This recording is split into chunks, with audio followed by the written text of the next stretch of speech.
Hello there. Hi. Welcome in. Welcome back. Welcome to this, the 26th of May, 2026. Hopefully you're doing well today. We are back today with more 40 Winks. Hopefully, you can see that. There we go. 40 Winks. Hopefully we'll be getting to the conclusion of this game today. I think we have 2 levels in one world and then one world left, so we will be hopefully making it through the rest of this game today, and then we'll have a couple more days of probably Banjo-Tooie. We'll see if we can also get through that in a couple days. That we have left. I did mention on Sunday, the plan is for Thursday to be the last day of our Retro Bash, also the last day of our fundraising. We are fundraising for St. Jude Children's Research Hospital. We have currently raised $200 thanks to all of the generous donors this month. And we'll continue raising money, like I said, until Thursday. Friday, we will be switching things up and switching over to Path of Exile 2 for the big update. And we'll be focusing on that moving forward. But like I said, we're going to be doing 40 Winks today. Hopefully finish that up and then move back into Banjo-Tooie and hope to finish that up in the next couple days as well. So that way we don't have really anything like kind of hanging over us from our Retro Bash. But as it is St. Jude Play Live month for us, I would like to talk a little bit about what St. Jude is. And we've been showing this off, but St. Jude is all three. So what St. Jude is, it's a children's hospital, research institution, and charity. It sees more than 9,000 people a year for treatment and research of childhood cancer and other catastrophic diseases. Thanks in part to better therapy, St. Jude has helped to develop. More than 80% of U.S. childhood cancer patients now become long-term survivors. St. Jude conducts clinical trials and publishes research to turn laboratory discoveries into life-saving treatments. St. Jude was the first children's hospital to make major investment in pediatric cancer genome sequencing. Because of the majority of St. Jude funding comes from generous donors, we have the freedom to focus on what matters most, saving kids regardless of their financial situation. In the years ahead, an estimated 89% of the funds necessary to sustain and grow St. Jude must be raised by ALSAC from generous donors. So, that is what St. Jude is. It is not just a children's hospital, but also a research center and a charity. So it does a lot of work with a lot of different things, helps a lot of families and children. So that is what we are raising funds for, like I said, for the next few days. So I hope you'll join us in continuing to raise funds for St. Jude over the next few days. I do apologize for being a little late today. OBS was crashing a couple times, so hopefully it sticks it out with us and we don't have any issues. Also, I did not stream yesterday. I got done with some stuff and I went to lay down, and I basically could not move for like 3.5 hours. I legitimately, which was like an hour and a half into our stream time, I just could not move. Not like I didn't want to move, like I physically could not. If you've been around the channel, you've probably heard me say that before. For those of you that don't know, I deal with a lot of medical conditions, and unfortunately, one of those is I have this kind of like nerve, physical pain kind of issue. I've talked to a lot of specialists, and they really haven't been able to nail down exactly what it is, but basically, it just makes it to where like physically, I just get these kind of episodes of just unbelievable pain where I can't physically like maneuver myself essentially, and that's just what happened last night. I was laying there essentially for most of our stream time, just hoping to be able to move. Period. Um, There was one time that it got so bad that I had to go to the hospital, and I was there for almost 4 days. It wasn't until like the third day that I actually got movement back. So it's gotten so bad that I've had to like be hospitalized for it. Um, so thankfully it wasn't that bad, but it was pretty rough last night. So that's why I didn't stream yesterday, unfortunately. I try, especially when we're doing events like this, I try to be as active as I can. I even try to take on extra streams during events and stuff like this, but uh, medically, there was just nothing really I could do last night. Um, it was just like I said, it was completely out of my control. I was hydrating. I had eaten like I was doing everything I normally do to take care of myself. It was not working out last night. So I do apologize for anybody that was expecting a stream. I I wish things were in a better place, but unfortunately they are not. And that's just gonna happen. That's just gonna happen. Um, but we're here tonight, so we're gonna continue our playthrough. Like I said, of 40 Winks. Hopefully, conclude it, and then we will go from there. We'll go from there.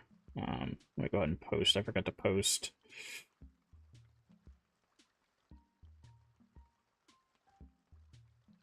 There we go.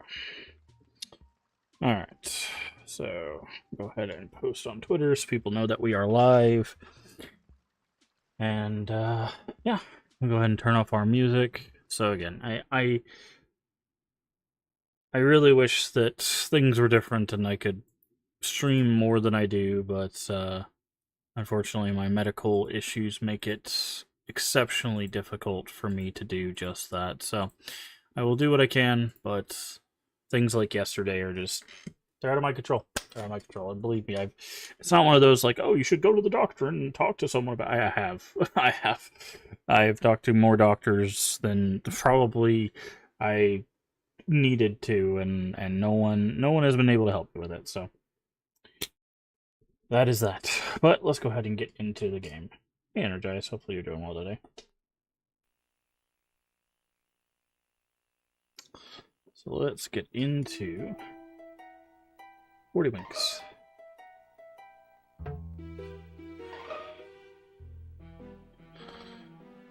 Alright.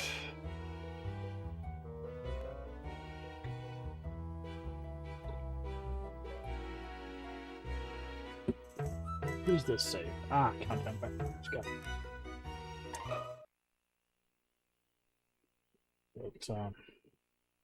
But yeah.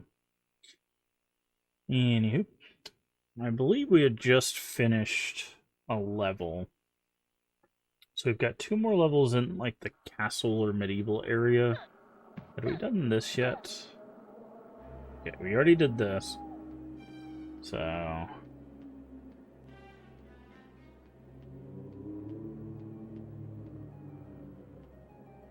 okay, I think the boss was over here. This is the boss, right? Yeah, that's the boss.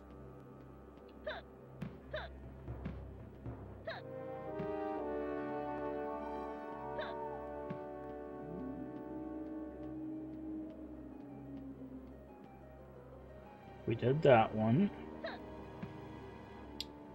Nothing there. Okay. So we're looking for 2 more levels.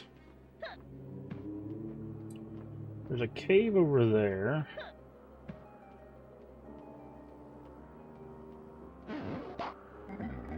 Nighttime towers. Got it. Good to know.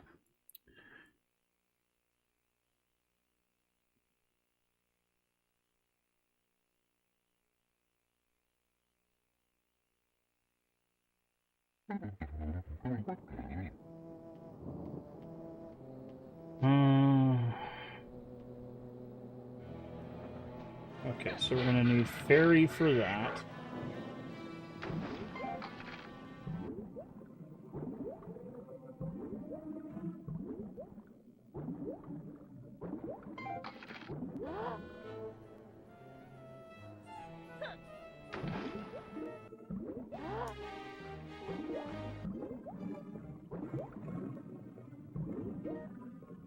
make sure that we grab all of the health.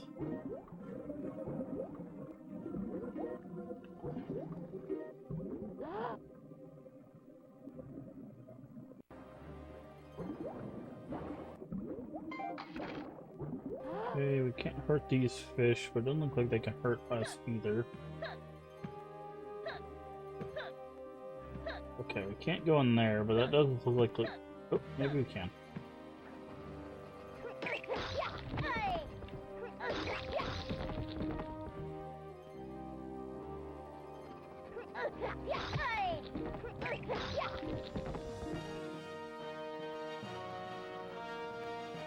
Okay, platforms. Oh, hi, dragon.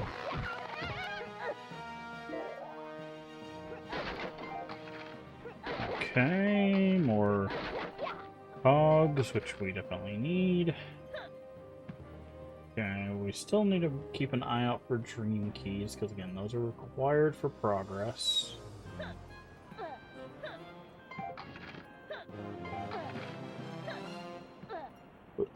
I knew that was gonna happen as soon as I saw the platforms. I'm like, I'm gonna fall off these at least once.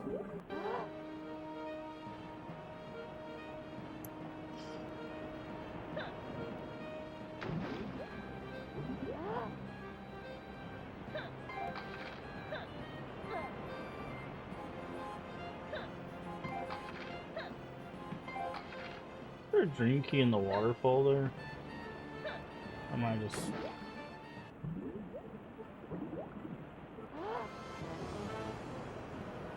I saw something here. Okay, no, I'm just losing my mind.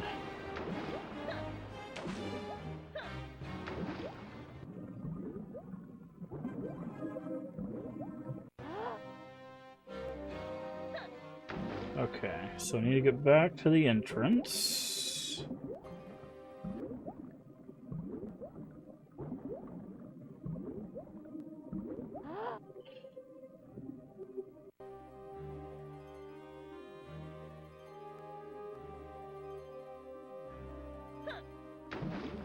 You really can't make that jump? So you 100% can make that jump.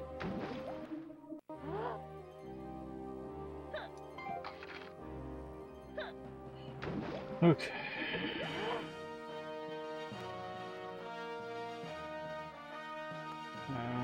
Okay, let's go this way.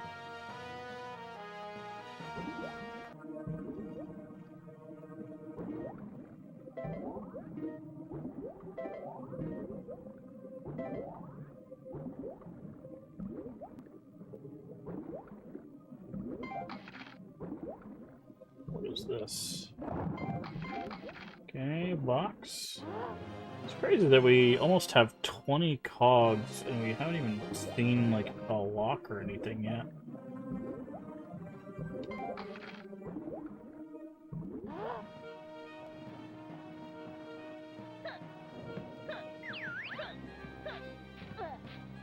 There's the transformation.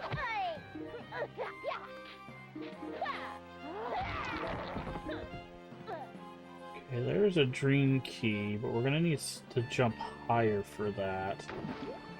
Which means we need the transformation.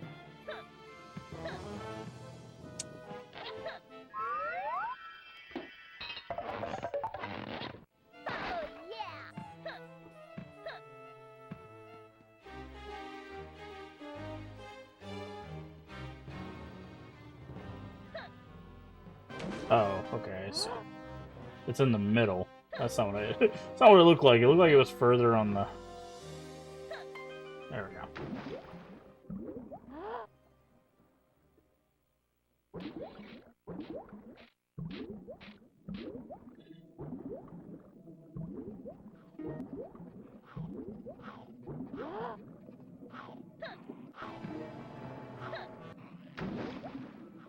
Making sure there's nothing back there.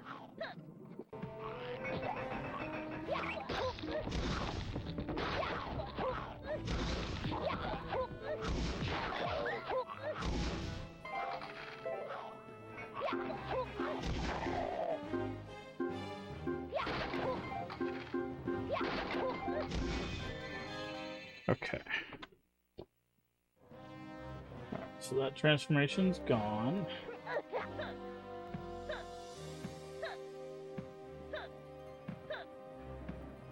But we have to go back that way anyways, so doesn't really matter.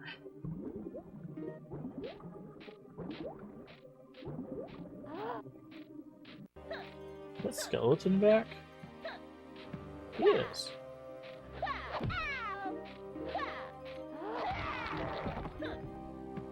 Interesting. Okay. We need this transformation, and we need to get back to the button so we can open the drawbridge.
Open this.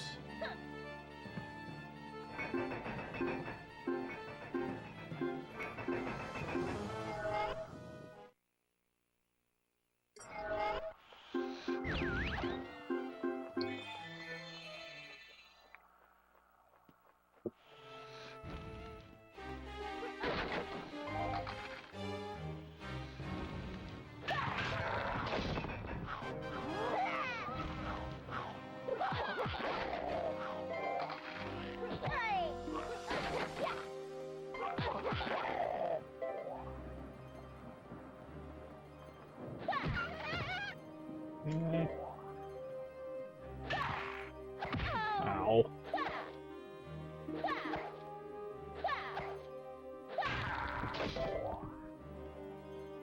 Okay. Caveman required to open that.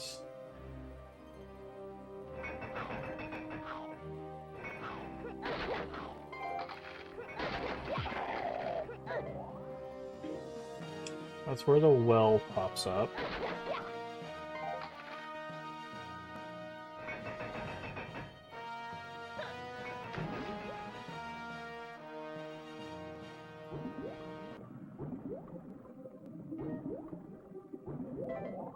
So there's probably another dream key in here.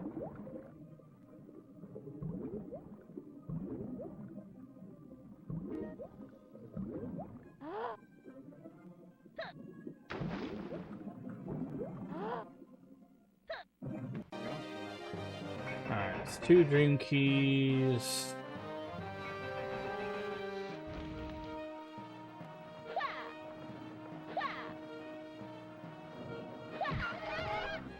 Well, that's not what I wanted to do at all. Don't know how I'm supposed to open. There's a dream key in there. Not sure how I'm supposed to open that one.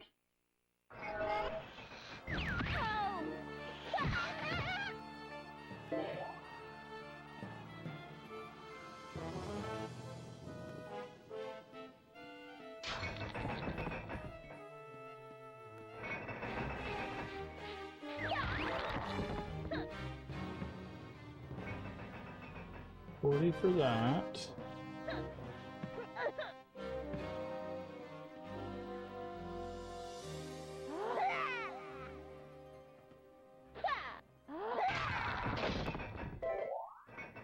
Okay, knights really don't like that.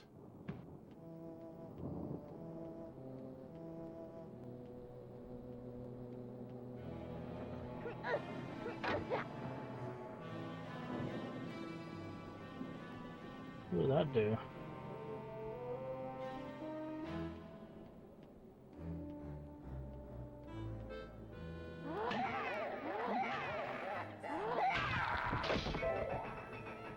Camera? Camera? Camera, help. Camera, please.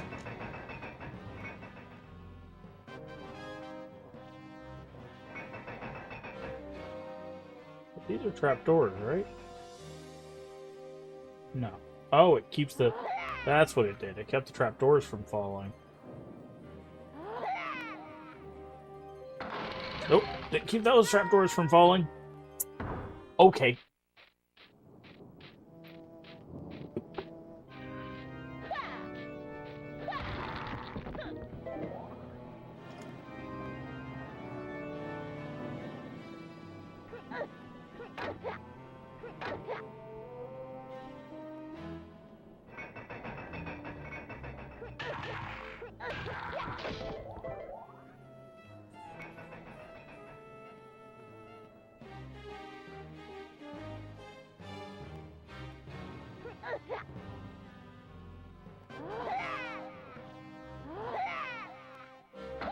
Oh, that's not what I wanted to do.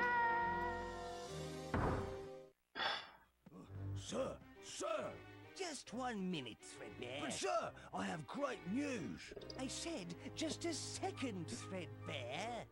Well, actually, you said just 1 minute, sir. What did you say? We've triumphed. You got what you want. Okay, so let's see what happens when you lose all your lives. Do you have to load? If that's the case, yeah, that's what I figured. Man, this... This is awful, dude. Like, there's supposed to be a life code, but the life code does not work. All it does is give you a big head, because it's the same code for big head. I don't understand.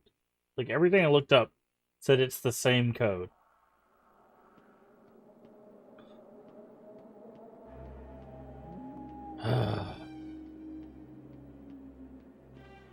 This is gonna be really annoying.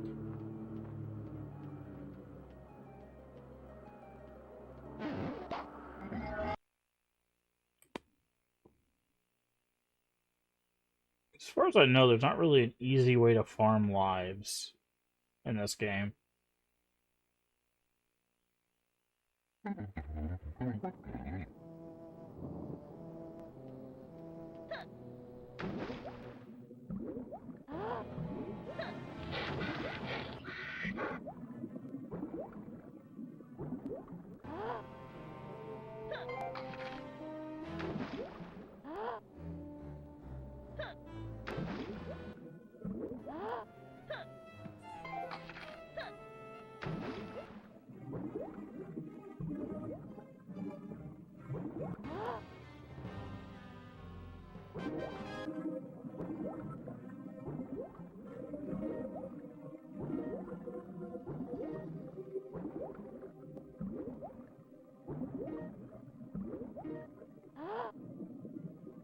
Okay.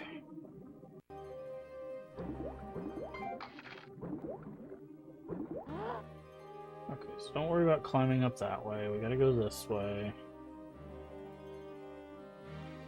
What's this way?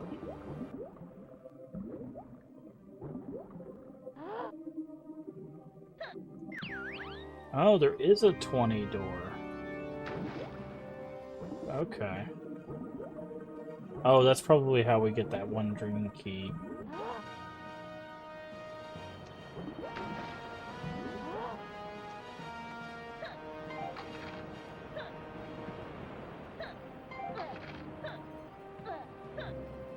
I don't know why it didn't move forward. That was fun.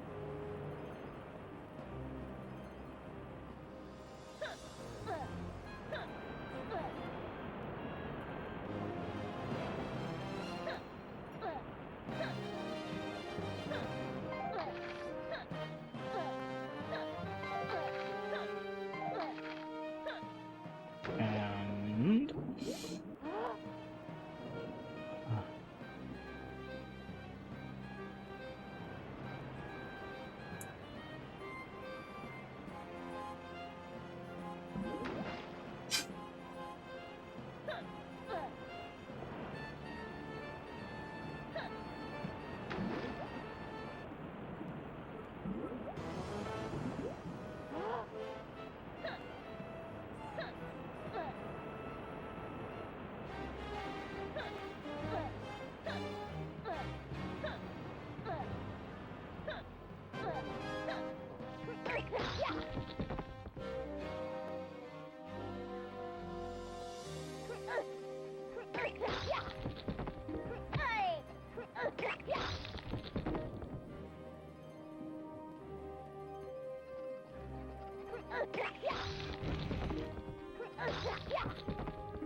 Okay, so after we get 20 cogs, we need to come back to this side to go through that door.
We need 3 more.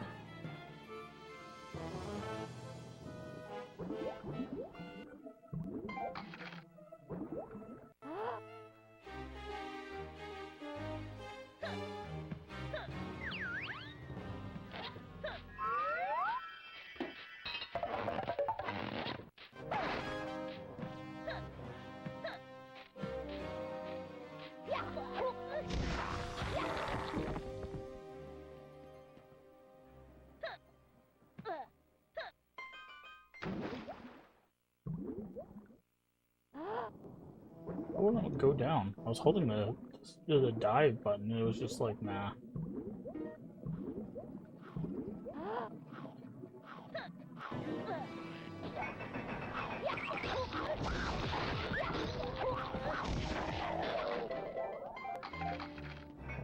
So we have 20 now. We'll go to the other side. 22. Okay. So we'll transform again, hit the button, and then go to the other side.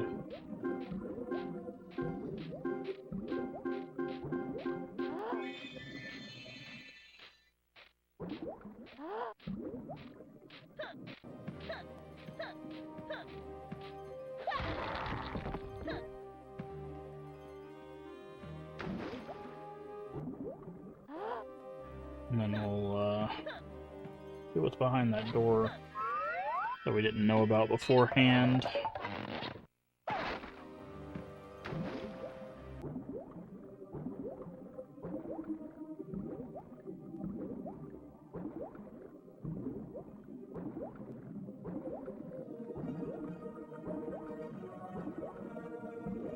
It's interesting, the music actually is got an underwater like reverb or something to it, which I am interested to know. Is this the first level to do that, or has it been doing that? Because I didn't notice it before.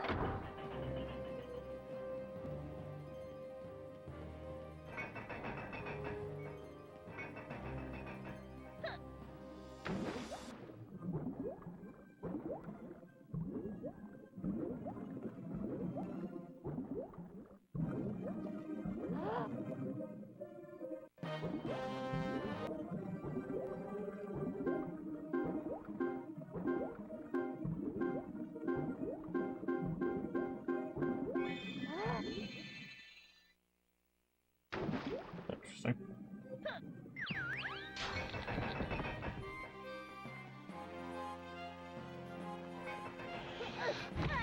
Okay.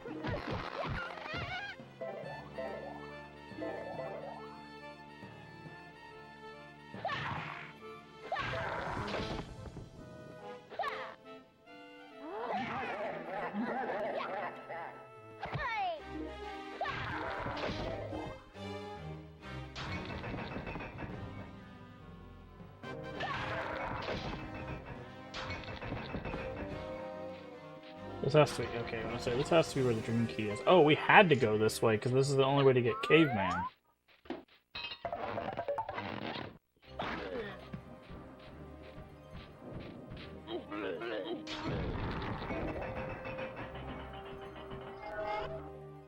Okay, good to know.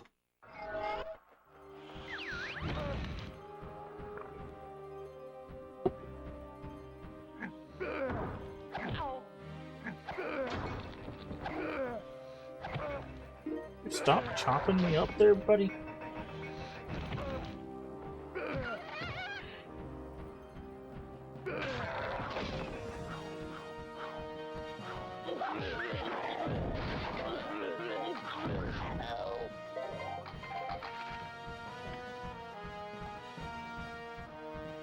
What was in here?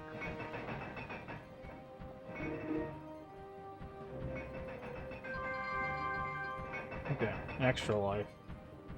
Good to know.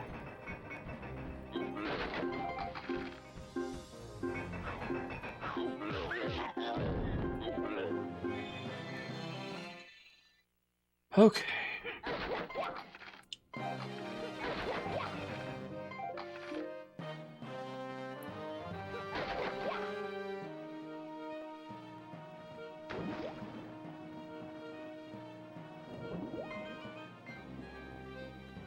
So we're only missing one dream key now.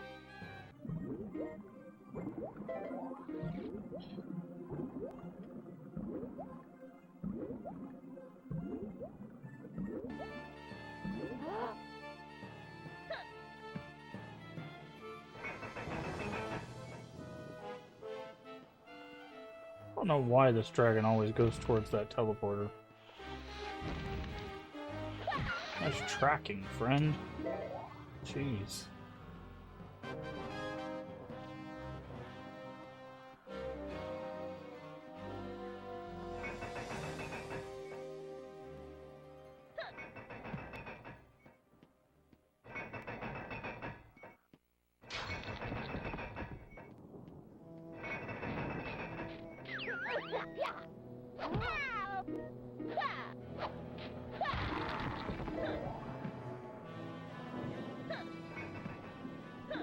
Have that, please. Thank you.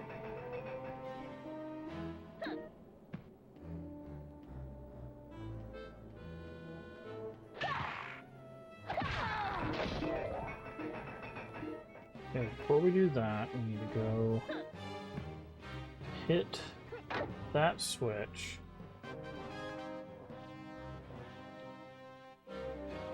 Don't know what opens that. Rude. Okay, that switch stops all the doors except the ones with the cogs on it.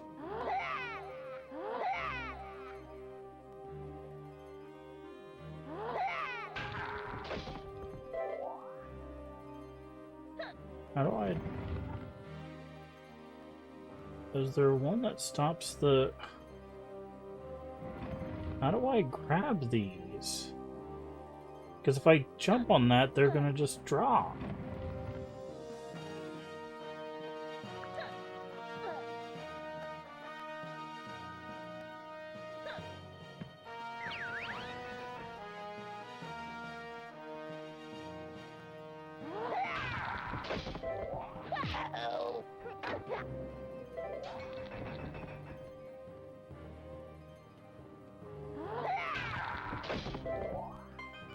Green key.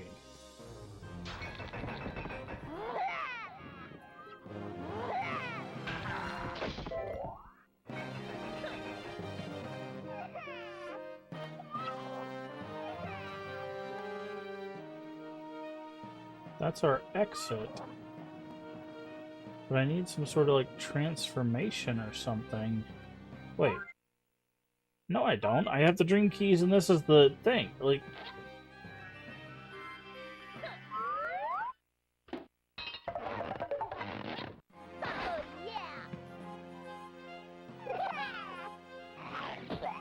Yeah, level finished. I don't... Oh, okay. I still need to get to the exit. No? Then what's the point? I don't. All I need is the dream keys and the wink. Why do I need to forget the cogs? I guess they're for like secrets, I guess, but like, forget that noise.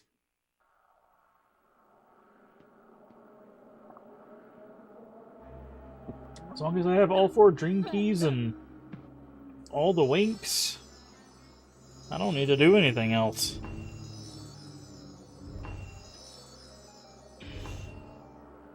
So, instead of losing lives, we walked out of there with an extra life. I'll take that. Any day.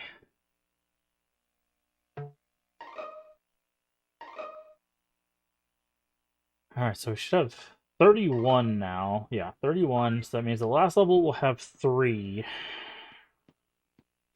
And that makes sense because the last world will have 7. Every world has 7. Because it's 2, 2, and 3. I'm guessing... I guess the last one's got to be underwater. So...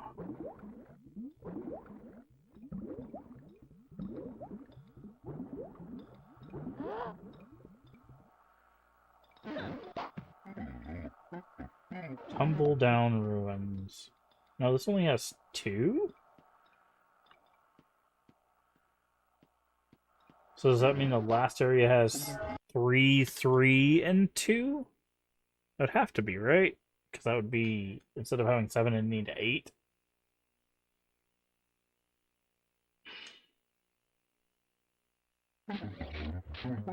Well, that's rude. That's rude.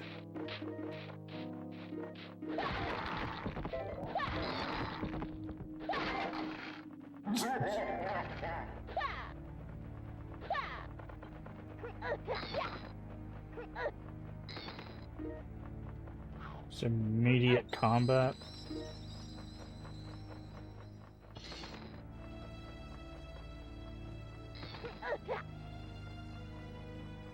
Okay.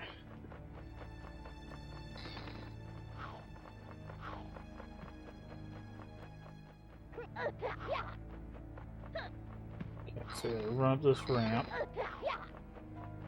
and jump in this window. Oh, cool. We gotta push a block. That's always fun. What? Oh, it's like, what hit me? Okay, I see the first dream key. Okay, stop. Stop spitting at me. It's rude. Dream key 1.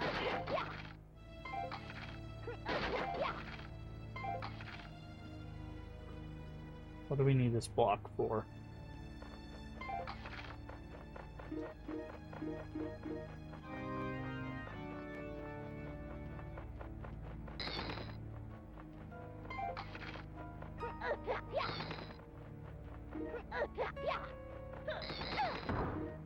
Okay.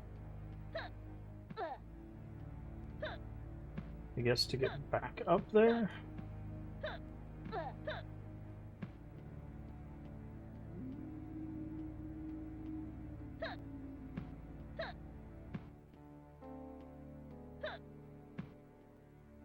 Did I miss something?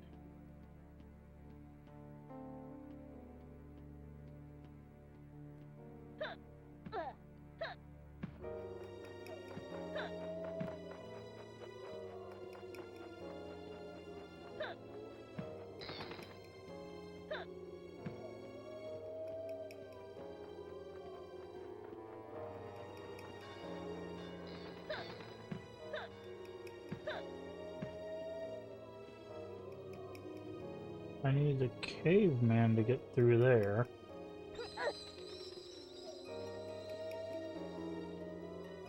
Says I'm missing 2 cogs. Hey, Unlucky 7. How are you doing today?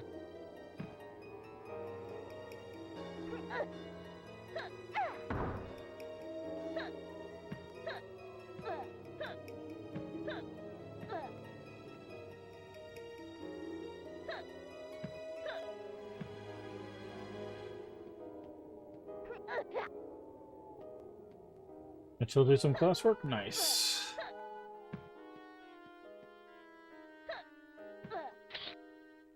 Okay. Do I need to break this? No. It's definitely pushable, but...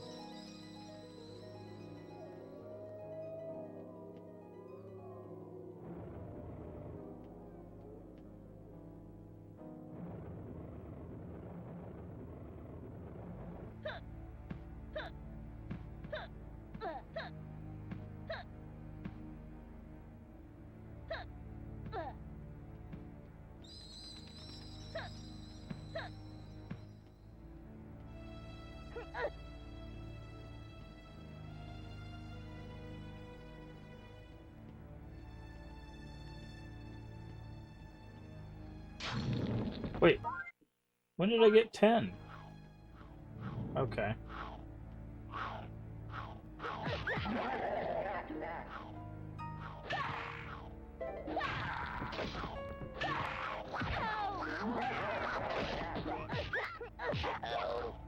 That was crazy, because I was like, okay, we need to find somewhere to grab the other two. Maybe it was under the block and I just missed it.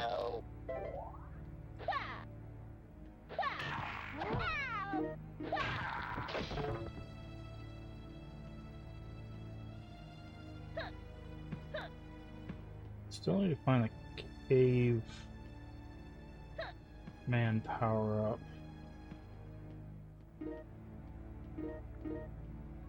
in order to get that door open.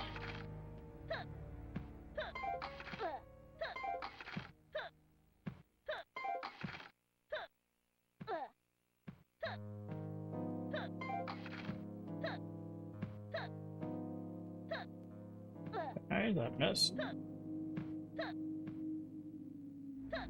Oh. See, it's interesting. Sometimes it like immediately goes, and sometimes it doesn't.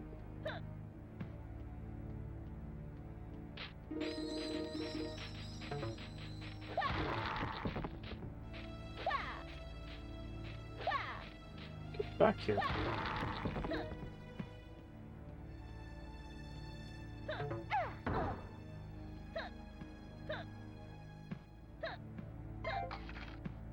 That. Guessing that chest either has the transformation or the last two. Last two it is. Still not sure I'm supposed to dodge those.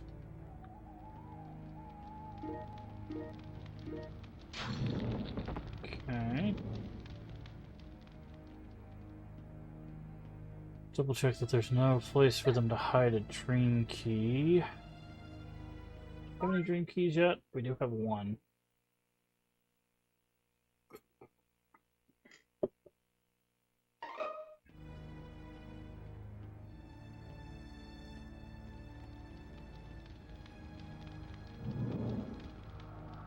The chest over there, chest over here. Okay, there's the caveman transformation. Tokens, we want those. More tokens, definitely want those. Okay. There's two things I want to check as the caveman.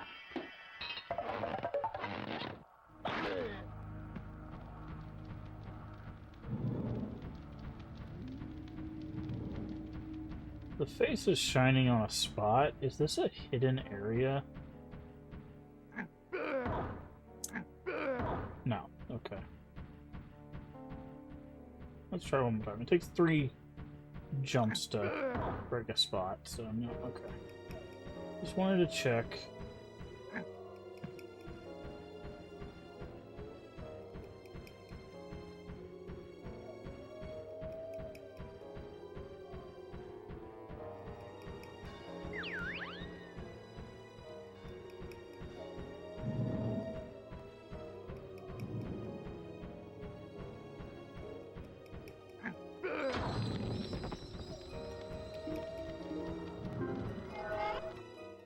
Okay.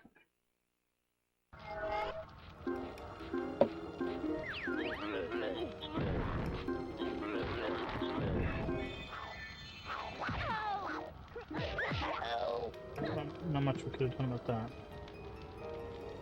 And there's a fairy transformation.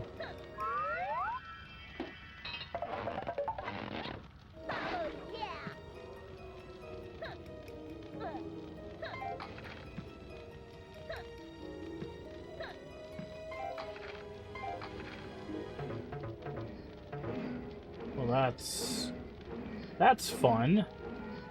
Is this death? No, okay, it's not. Oh, okay, I see.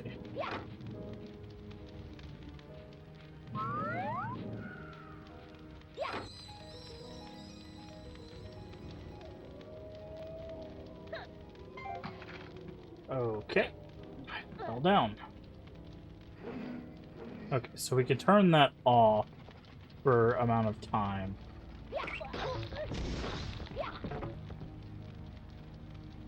And we need to get a dream key.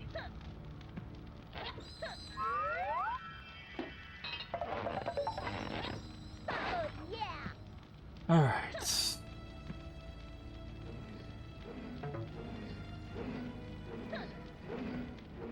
But again, if you don't remember what I said, the controls for this game are very slippery.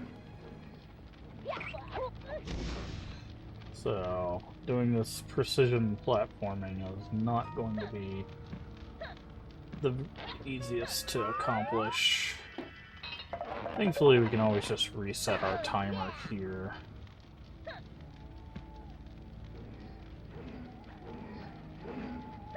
So basically what I have to do is I have to go here. I wish I could... There we go.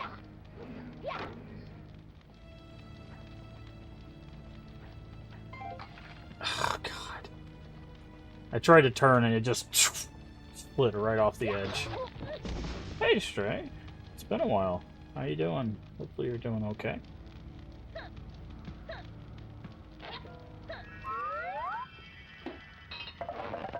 I just get worried when I don't see you for prolonged periods of time.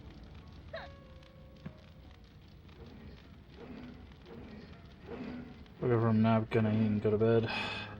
Alright, well, take care of yourself.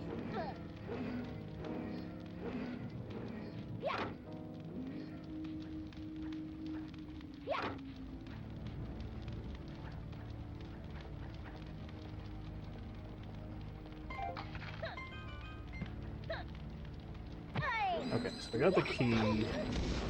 That's good. We still need to grab that cog, but I don't know if we're gonna need to turn the saw off for that, for the pendulum. Doing better, that's good to hear. Always good to hear.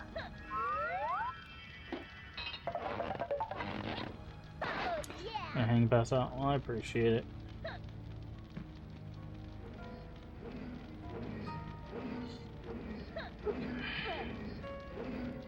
See.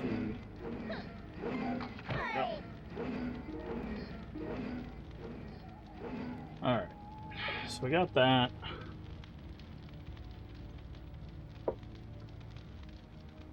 We'll do one last refill of this. And then we'll go the way past the switch.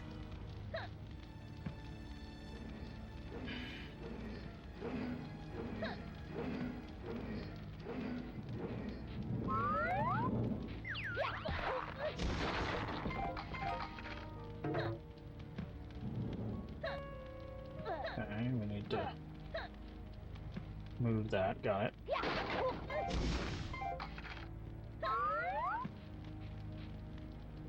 By the way, these blocks are even more cantankerous than the rest of the controls. So, I think the controls are bad. There is no button to grab a block. You just have to, like, rub your face against it until it decides that it wants to grab onto it itself, and then hope for the best.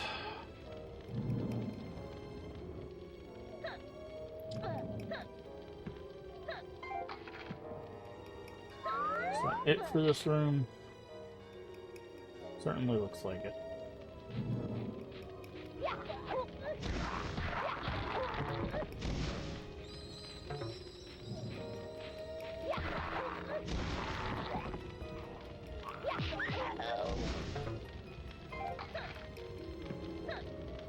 Okay, looks like there's platforms, there's a dream key up there. Can I grab onto this ledge? No. But there's definitely stuff we need up there, so I'm gonna grab this star.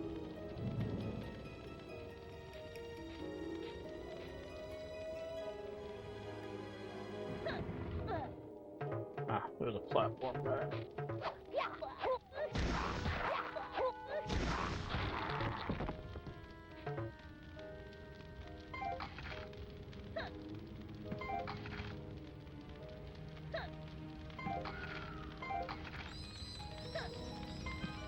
How many dream keys is that? That is 3 dream keys. Okay, so we still need one more. And I fell down. Scrambled egg and pancake. Hey, sounds really good.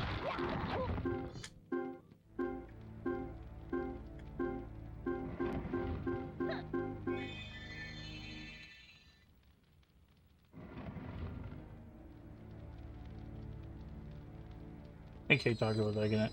Yeah. There's a...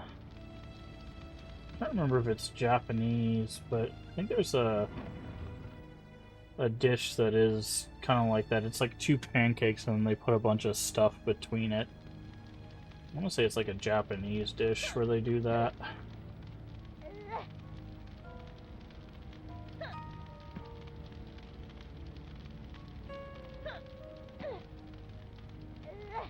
Starting to love food. That's a good thing. Food is very good. Boy, corrupts me. There's a lot of good food out there. Okay. Well, I found the first wink. A lot of good food out there. One of the first careers one of the careers I wanted to do was actually be a chef. But unfortunately, I have a thing about food textures that keeps me from doing that. Unfortunately, I wouldn't be able to eat half the things I made, so it kind of had to change ideas there. So, well, this is beyond unfair. Okay. That sucks.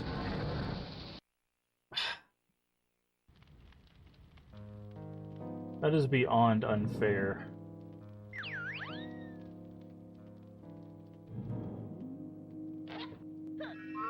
So you get to teach too. Yeah. Yeah. I still like cooking, but because of my back, I can't stand long enough to do it anymore.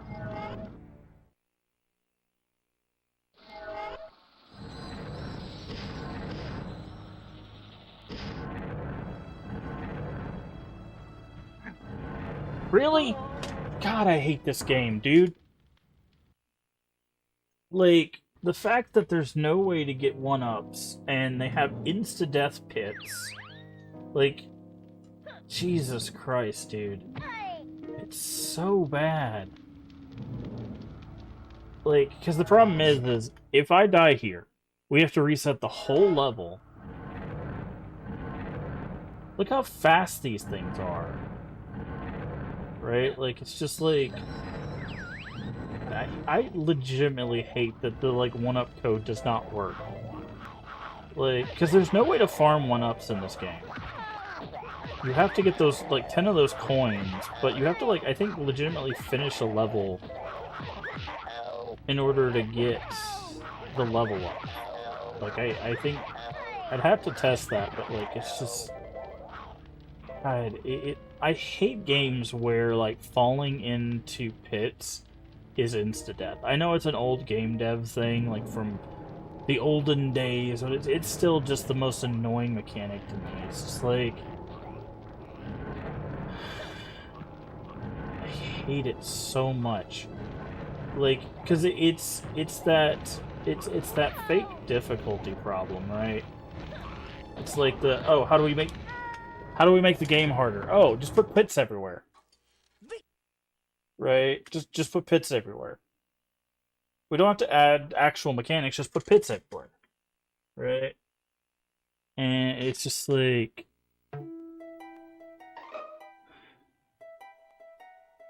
So now it's like, okay, now we have to do that whole level over again.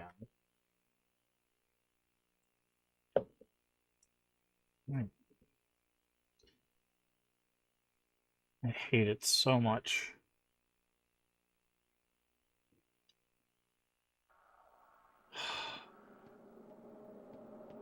Because again, the 1-up code is the same as the big head code, and for some reason, all that happens with the big head code is we just get a big head. Like, it doesn't even give us our 1-ups. Like, I'd be fine if it gave us both a big head and 1-ups, but, like, it doesn't.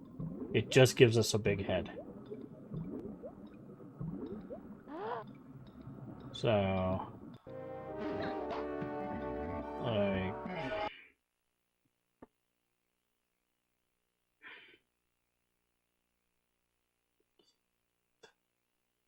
again, I think this game is alright. I just think it has a few, like, glaring issues. Like... and one of them being, like, the 1-up issue.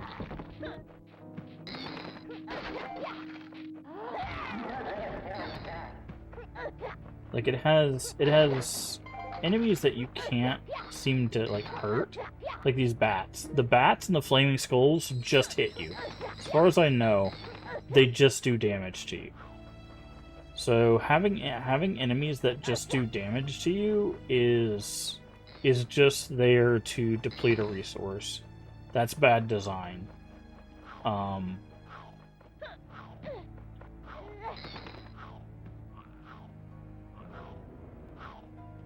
then...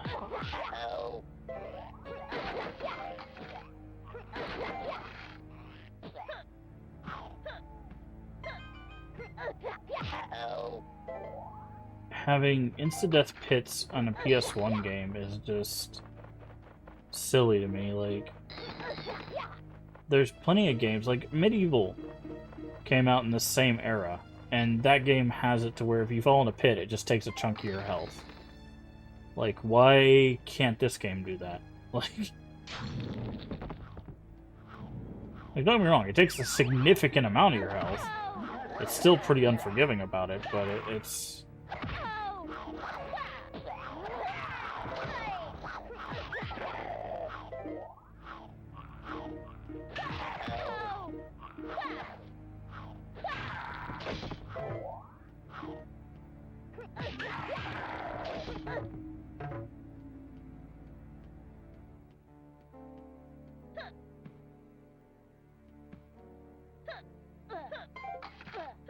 But like I would be fine, again, I would be fine with insta-death pits if you could continue at the level, or if you had a way to farm 1-ups.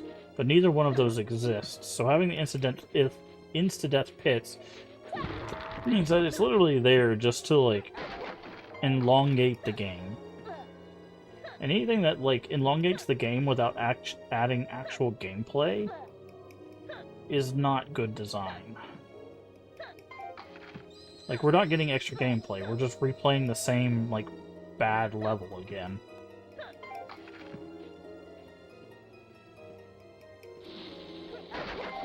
Like these things. Like, what are these things here for?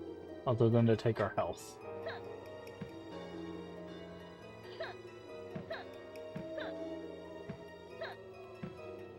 Okay, it says we're missing 3.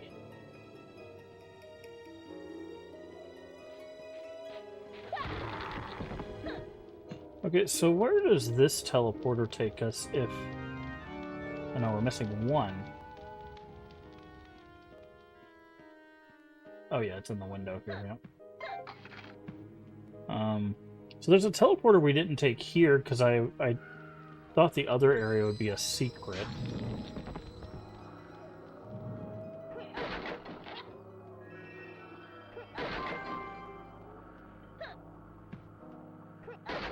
Because you have to collect 10 of those coins, right? Like, in order to get a level up. Where does this take us? Oh, it takes us back here. Oh, so it's just a shortcut to... So the first time you walk in there, if you don't take the transformation, it's just a troll. Hey, Mona Lisa, how you doing today? You guys are already following Mona Lisa. She give her a follow. Another member of Crypt Stream team. Is this 40 winks? It is. It is. We are on the last level of the second to last world. And unfortunately, it's not particularly well designed. So we're having to deal with some PS1 clunkiness. Over the day, time for bed soon. How are you? I'm doing all right. I'm doing all right. Just trying to beat this game today. How are you? See what you were up to. Co-working and studying. Nice. What you working on?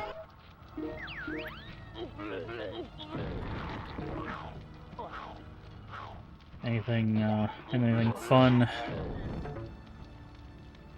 Have you ever finished this one? It's a little clunky. It's very slidey. It's very slidey. Can definitely understand not getting through it.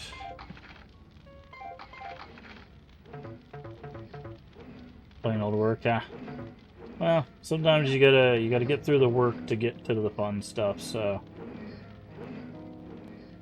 I definitely understand that.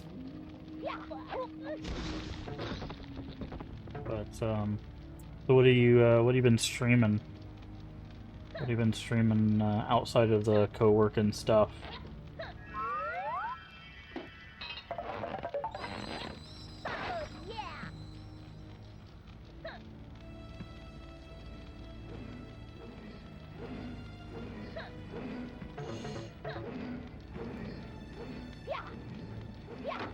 The Switch.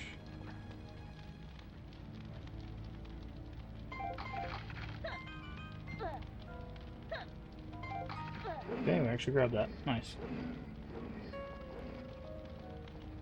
Alright, so let's grab the last cog. And yeah, I was watching you play some Alien Isolation. Didn't love it at first with the Grunion. Oh, Silent Hill F. That's gonna be an interesting one. I've actually been having a lot of discussions with people about that game recently, so I will be very interested to hear what you have to say about that. I will definitely be trying to tune into that one. Yeah, I've been talking to a lot of people about that one. That one is, we'll say, a little polarizing about how people feel about it. So I don't wanna color your playthrough one way or the other, but I will definitely be tuning in to watch you play that. Are you a fan? I want to get into Silent Hills. Probably end up doing F's than 1 and 2. Interesting. Yeah. 3 is actually my favorite, but you kind of need to play 1 to kind of understand how 3 exists, because those stories are linked to each other. But yeah.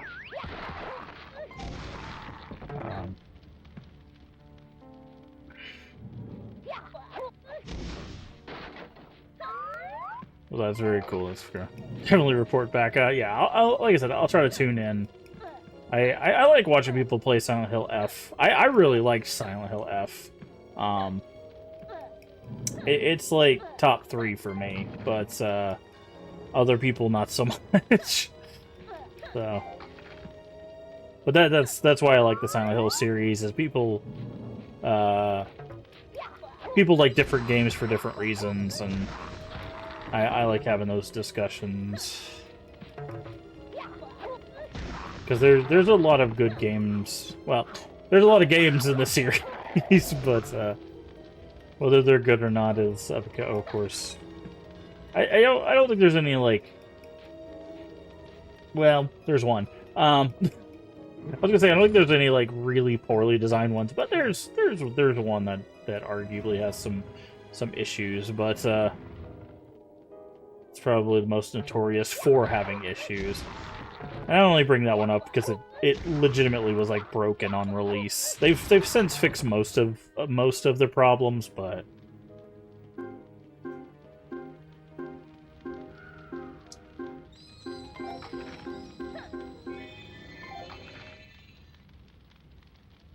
the one I'm talking about is Downpour. Downpour had some like it just didn't run very well, like it ran poorly and stuff like that on release.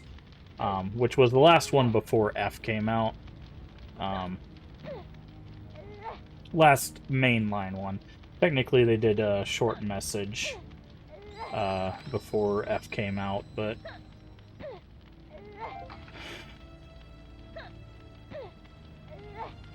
you know they had. Yeah, there are before Silent Hill F. There were 8 mainline games. F makes the 9th one, and then you have there's some play novels. There's 8. Hold on, I can show you.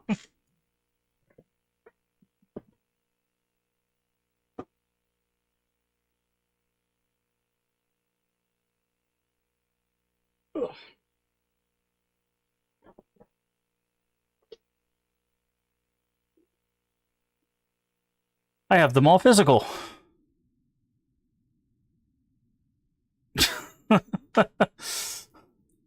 So, let me. So I got. There is Silent Hill F.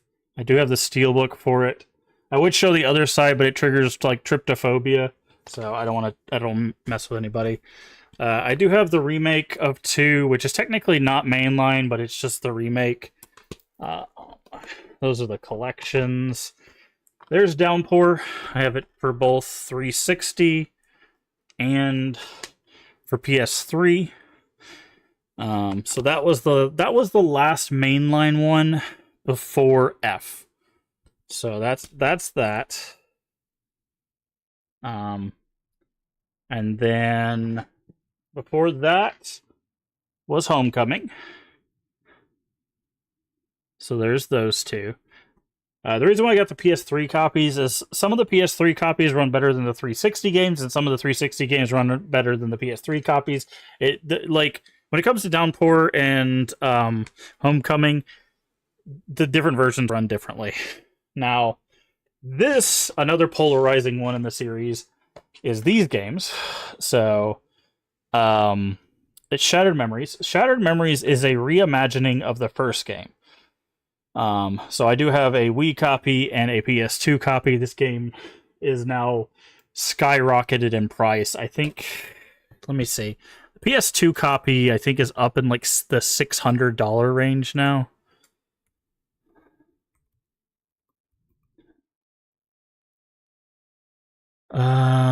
It's $500, yeah.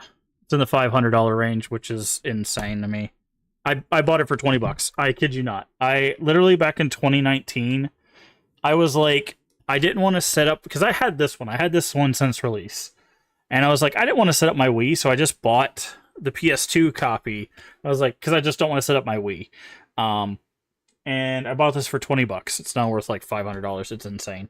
Then you have Origins, which is technically a prequel to the first game, gives you a little bit more lore.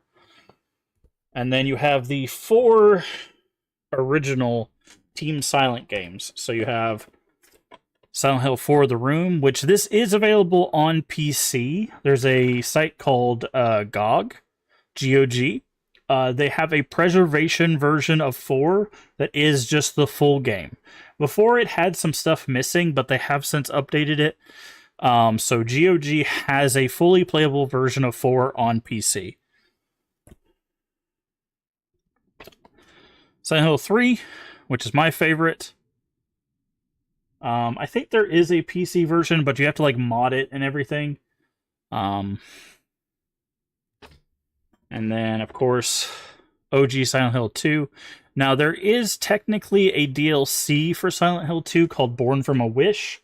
It is not in the Black Label version of the PS2. I don't know, I can't remember if it's in the Greatest Hits version, but it is in the Xbox. There is Xbox versions of the DLC.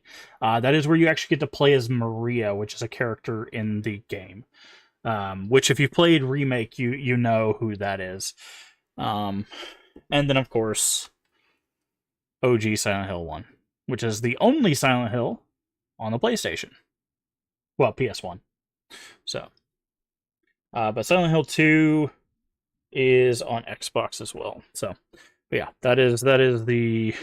Now there are offshoots. Technically, there is mobile games. There was Ascension. There was a PSP game called Book of Memories, which was like a roguelike dungeon crawler. As far as I know, most of those don't, like the play novels, I think, have some lore, but most of the people will just use these games as a thing. There is, if you have a PS5, there is a free like two and a half hour game called Short Message. I will forewarn you, it's very heavy on triggers, and it will get flagged on YouTube if you're not careful. Mine got flagged, and I had to appeal it. But Short Message is completely free. That was kind of like just a little thing between before Silent Hill F came out. It's kind of its own thing. It does have a lot of the Silent Hill vibes, but it's not really like directly tied to the lore, even though it has a lot. Like the guy who designed the creatures designed the creature for that, the music and all this stuff. Like it's still very much Silent Hill, but not directly connected as much as all the rest of the stuff. So, but that's on there. And then this year we're supposed to be getting Townfall, which is done by a different dev team, but it's the dev team that did Observation and Stories Untold. So I personally am very excited for that. Everybody else I've talked to is just kind of meh about it, but like Observation and Stories Untold, I thought were great horror games. So I'm super excited for Townfall. Apparently I'm the only one. Like I don't know, man. So okay. Sorry, I've just got to put these back in order so I can put them on my shelf.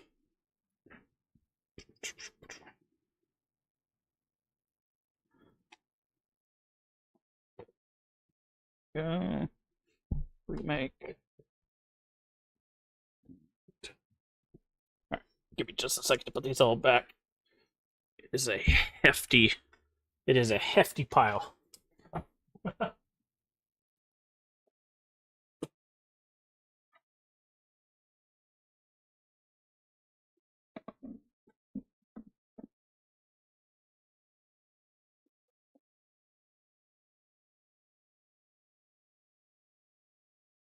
I also have a statue of Heather, which is the protagonist from Silent Hill 3. So.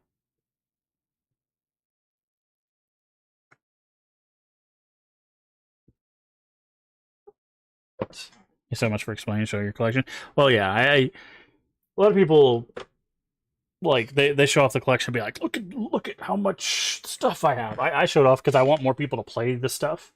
Also, I don't know if you've played them. If you're interested in like retro horror, a game series that also is worth looking into, Fatal Frame. The Fatal Frame games are really good, like consistently good series. The second game just had the second game remade again. Yeah, so Fatal Frame 2 Crimson Butterfly just had a remake come out this year. It's a remake of the second game. There are actually 5 games in that series. So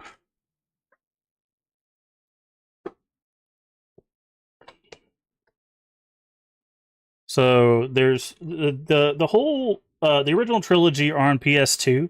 So there's Fatal Frame 2 Crimson Butterfly, which this got remade on the Wii, and then it got remade again recently. The most recent remake is a little difficult, but they have rebalanced it a bit. But I thought it was pretty good. And then my favorite, which surprisingly again is the third one, is Fatal Frame: The Tormented. I really love this. This ghost you see down here is actually the antagonist. It is one of my favorite horror antagonists of all time. Like the tattooed priestess down here, she is really, really cool.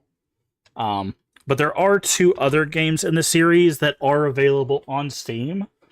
They play a little bit differently. But like the vibes still very much the same.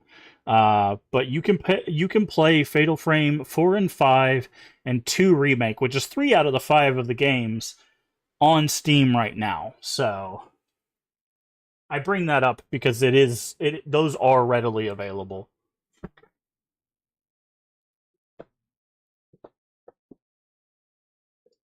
So if you're also looking for,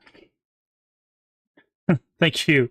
Gonna wish list in case I ever go on sale. The 4 and 5 should go on sale. Pretty often. 2 just came out this year, so maybe not as much. Also, thank you so much for that subscription, the leave ending for 21 months. I really do appreciate it. And welcome back to the Masquerade. I really do appreciate it. Thank you so much. That's very kind of you. But yeah, I recommend that series. They're just consistently good games. They tell really good stories. They're very intense. They do come, again, a lot of these horror games do come with trigger warnings. They go into very intense topics.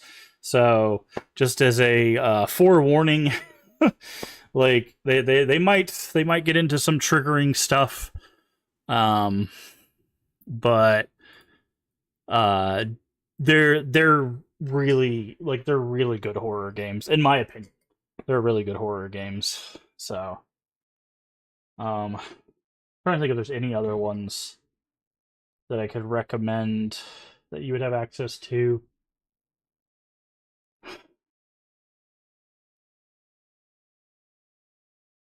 Trying to think, because the problem is that there's a lot of great retro stuff, but like without like emulating, it's really hard to get your hands on stuff. Because like the one that I think is really cool that I like to talk about is this one, which is Kuon. Unfortunately, without emulation, there's not really a way to play this game. It is also the most expensive thing I own, game-wise, because this game is $1,600. It's not how much I paid for it, by the way. I am not, I am not like that rich. I wish I had that much money to throw around. I did not pay that much for this game. I paid significantly less than that.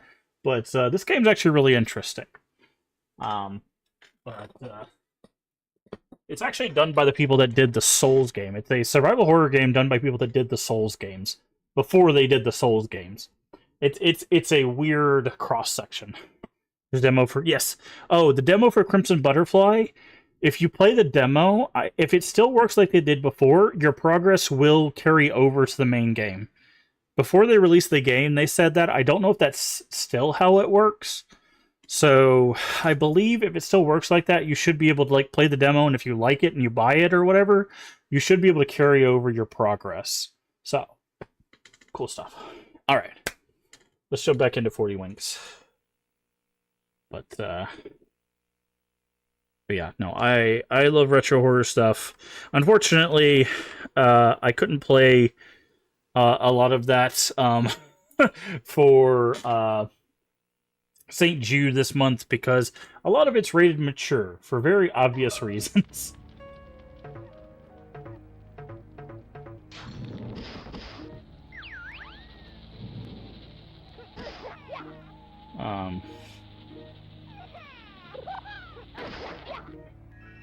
But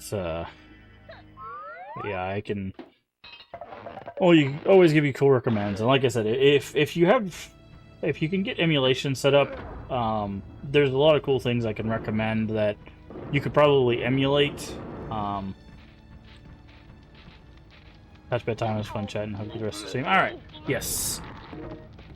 I will. Like I said, I'll definitely try to tune in for the Silent Hill F. I will be very interested to see what you think. But yeah, get you some rest.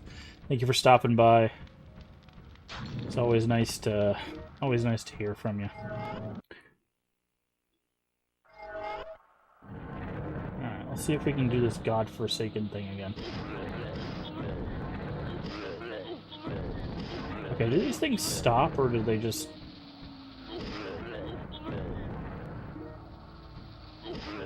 Okay, looks like they do. Okay.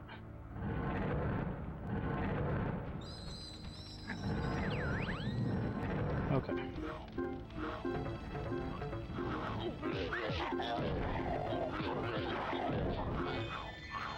Cool, I'm gonna take damage because I'm de-transforming here. Always love when that happens. This game couldn't even program invincibility frames right. How you doing, Leave? How was your movie? How did you like, Obsession? I've been seeing kind of good things about it, but... Oh yeah, I forgot. I went from one hell to another.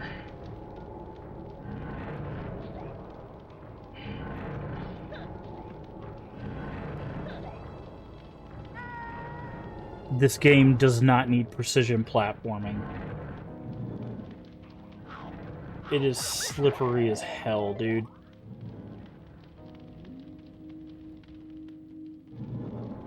Again, if you're gonna have this kind of platforming, have better controls.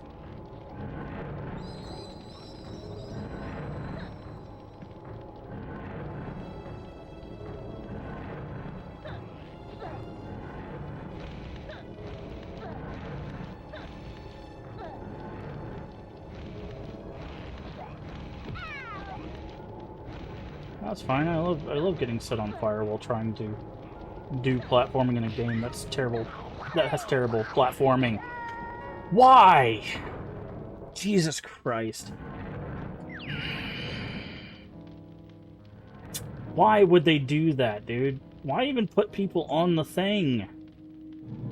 By the way, if we die again, we have to do this whole level again. A third time.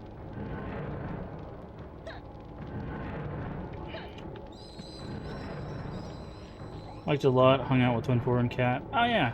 Yeah, I remembered you said that they were going to the movies with you.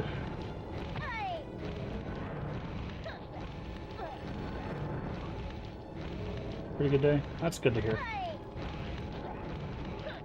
Good to hear. Like, the problem is like... It's like, I can't hit this guy... and hit, like, stay away from the other guy. Like, it's just... They just need to give me this wink and get me the heck out of it. No, I'm still missing a key.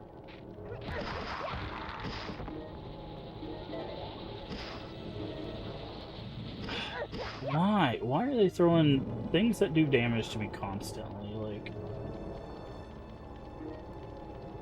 Okay, well, I have to jump over here. The key is required. See, this is that fake difficulty I was talking about. Just insta-death pits. Grab the wink. Get me out of this level. Jesus Christ. So I have one life.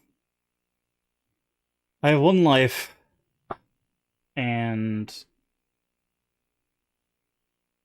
we have no way of getting more lives. Like, the extra lives code does not work for this game. They're actually legitimately broken.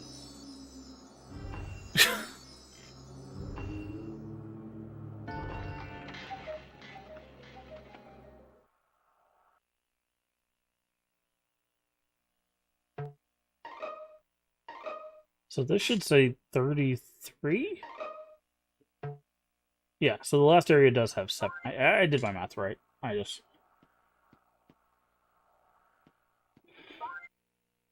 Because, see, like... Every time I look up the life code, it's the same as the big head code. And every time I've tried to put it in...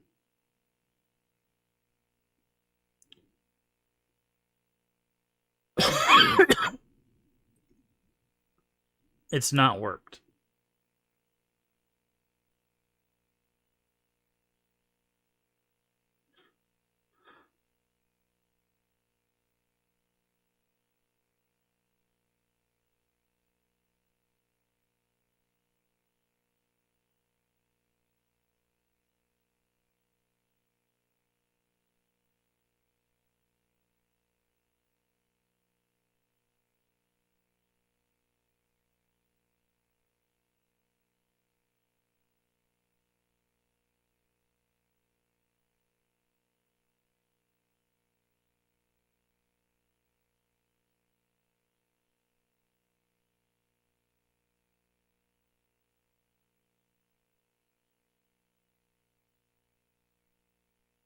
Like,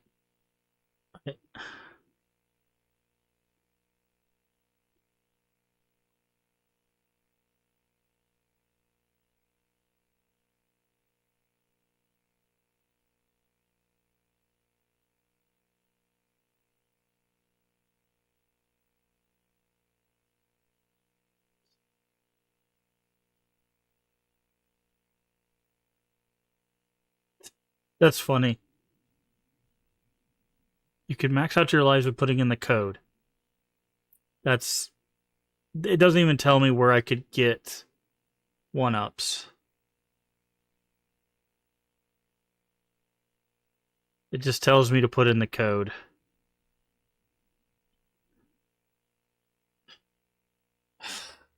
I don't even know what I'm supposed to do here, dude.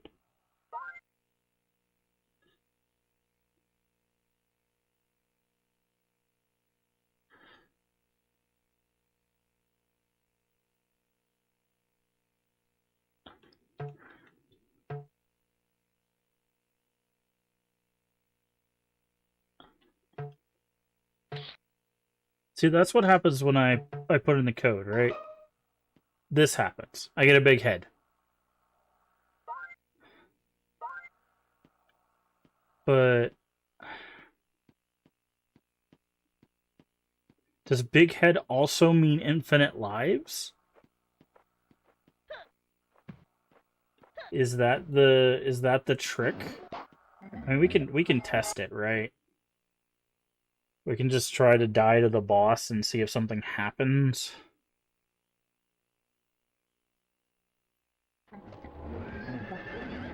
I mean, try to die to the boss. We probably will die to the boss.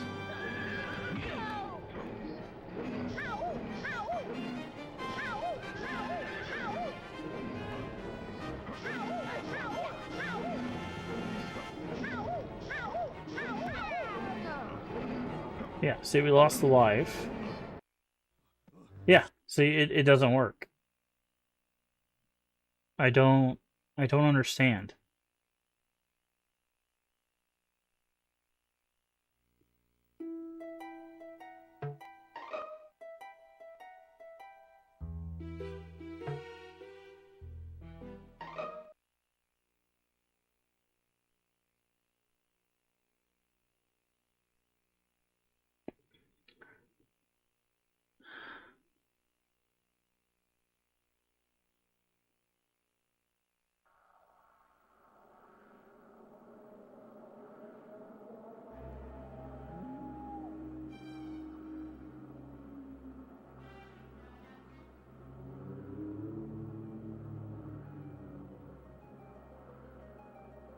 And, like, no one leaves a comment or anything saying that this code doesn't work.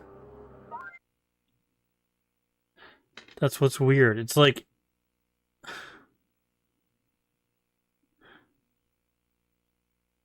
L1 up, right, L2 up.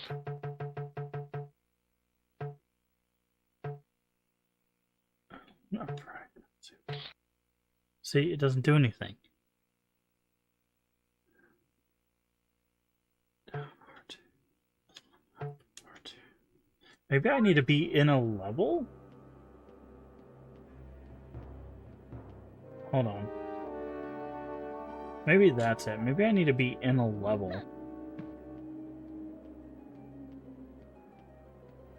Let me try entering a level. Because I need lives. Like, I can't do this rest of this game with 1 life.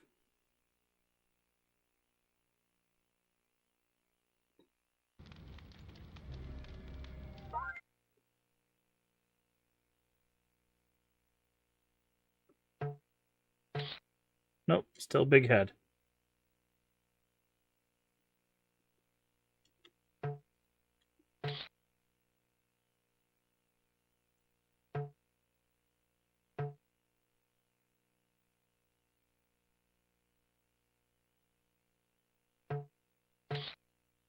Yeah.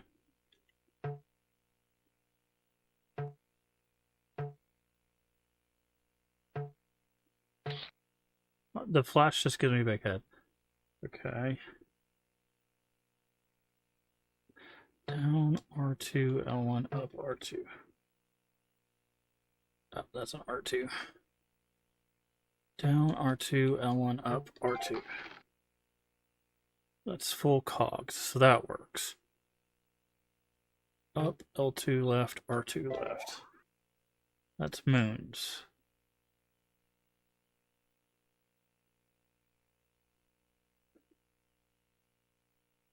Like, how is this the only code that doesn't work? Maybe it's my version. Maybe it's my version of 40 winks. That would be insane, right? Like,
no. Do I just have a version of 40 winks that the code does not work?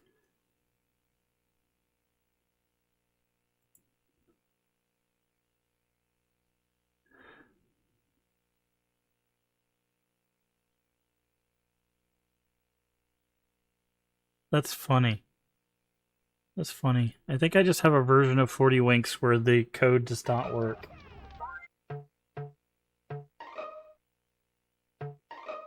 That, how is that even possible?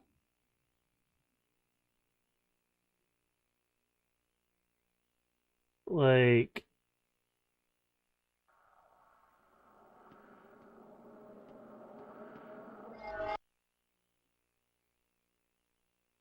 I've tried it in every location. I've tried it in the level, I've tried it outside of the level, I've tried it in the house. Like, I don't understand. Like, what am I supposed to do? Like, I have to go somewhere to farm lives, right? Like, that has to be what I have to do. But I don't even know where would a good place would be.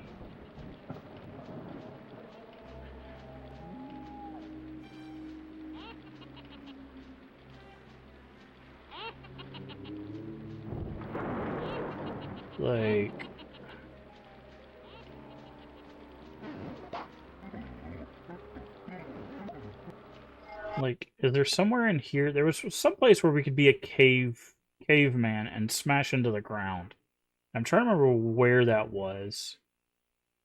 Because I need to test somewhere I can get coins and see if I can get level ups and then leave.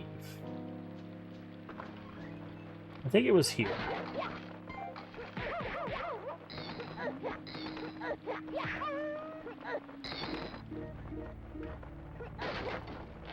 Yeah, I think it was here. Okay, so we're going to test something.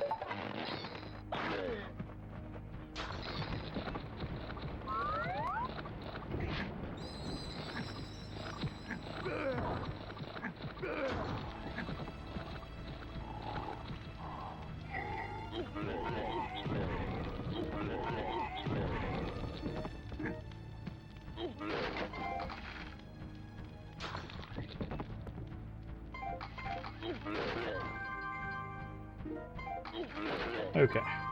So we have 2 lives. So if I can't quit level. Okay, can't quit level while you're transformed. Good to know.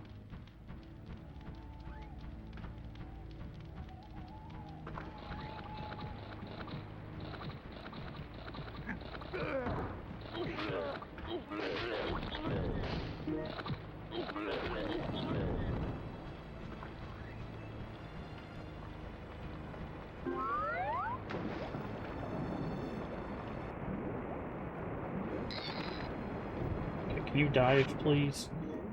Jesus Christ. There was a spot where we could slam down, and there were like 10 coins, I think. Like, legitimately, like a whole life of coins in there, I think. I want to see if we can...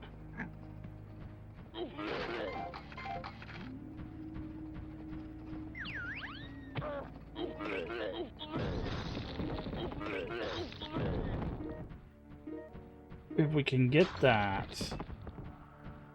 Yeah, I believe it's through here. And then there should be a thing... Because there was a spider that kept bouncing us, like, right here. Yep. This is where I wanted to get to.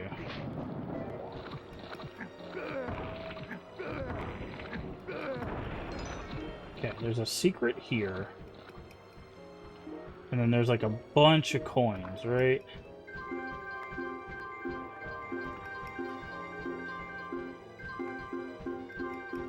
Yeah, there's a level up here. So, okay. So I want to test something. So we have 3 lives. If I quit level, do I keep my 3 lives?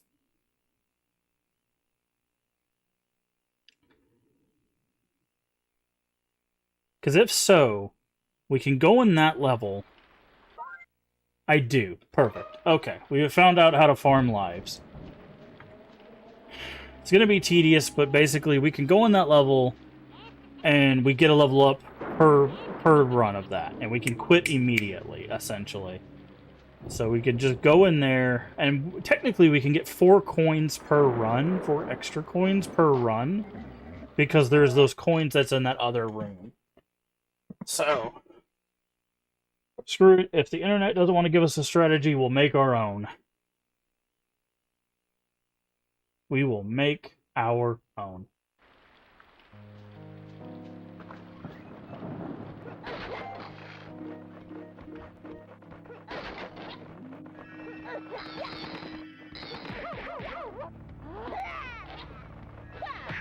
Does he drop anything? Okay, he just drops some moves, that's fine. Yeah, so if we turn into a cave person here. We go here. Grab. We go up here. We slam this. I think we get 4 coins in here.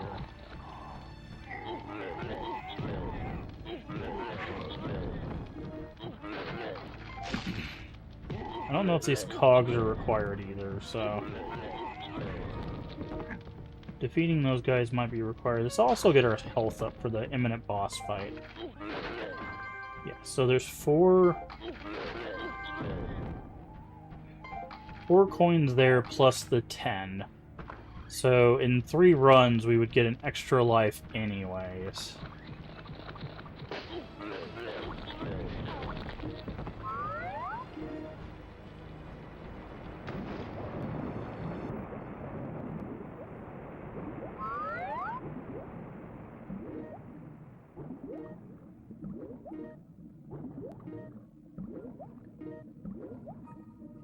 So this'll help us refill our health and get extra lives. So it's kind of a twofer. Okay, we have to defeat the spiders.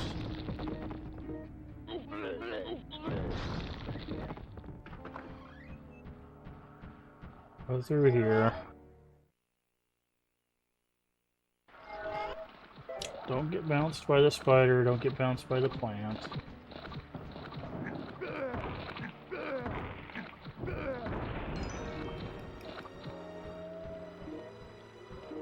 Because, yeah, we can get up to 100 health, because I think it keeps our health as well.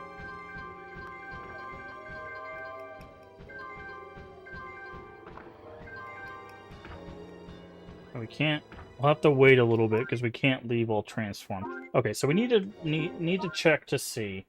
Our health is 93, our coins are 4. So we need to see if it keeps those when we leave the level as well.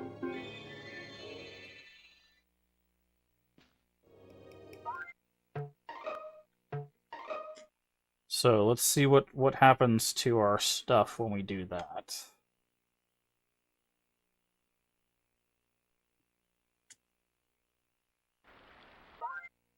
Coins are 4, health is 93. Yeah, so the only thing that doesn't stay is the cogs and the stuff that we already collected. So that is going to be our strategy.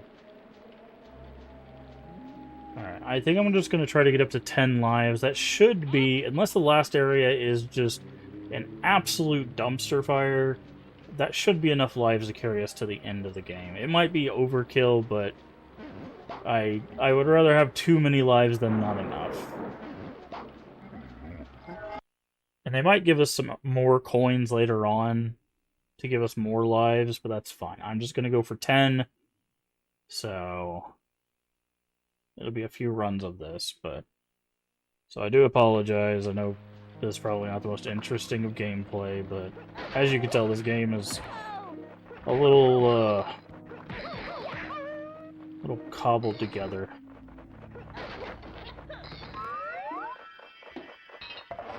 And again, on the front cover it says "Move over Mario," so you know this game really thought it was doing something.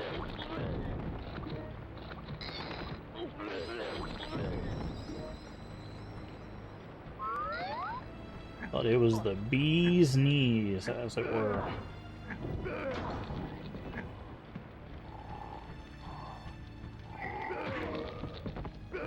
Okay, the roll on those guys is actually legitimately faster to do than just...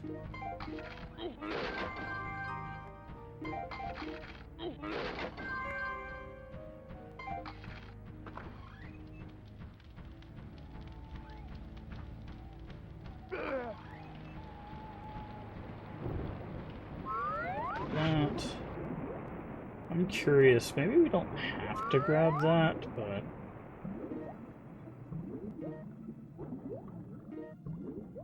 Because again, if we get to keep our health, that means we can, in theory, have close to full health for fighting the boss as well.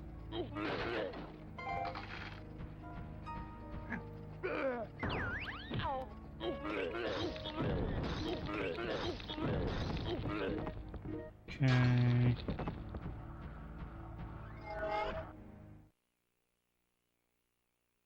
Are you gonna stream tonight, Leave, or are you taking the night off? I know Tuesdays is usually your night off.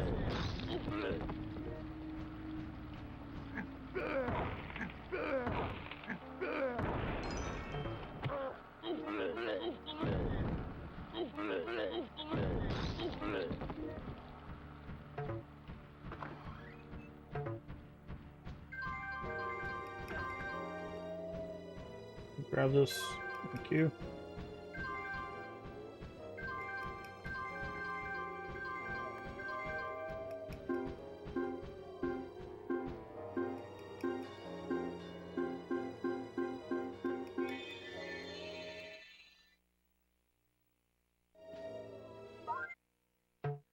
Okay. So next round we'll have after relaxing running on. Oof, 30-minute nap. Yikes. Been there, but yikes. Definitely been there before. All right.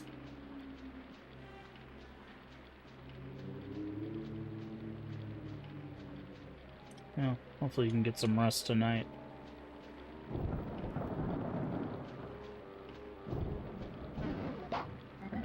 So this round we will get 2 level up with 2 left over. So that'll put us at 7.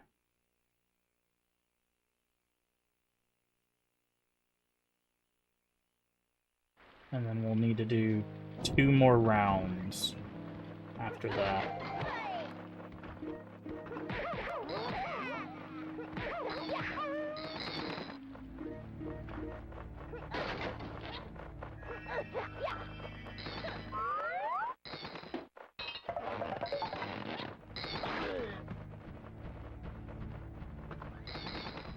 Didn't leave anything back there.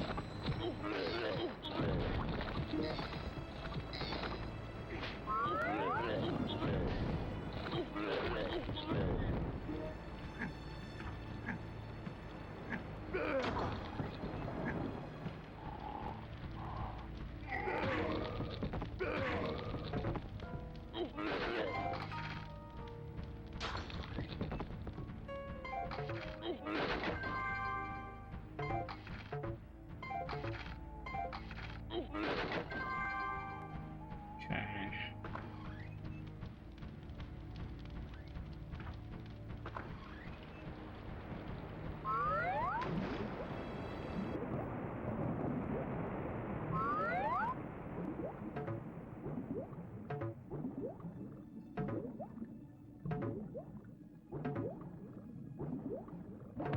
Run away.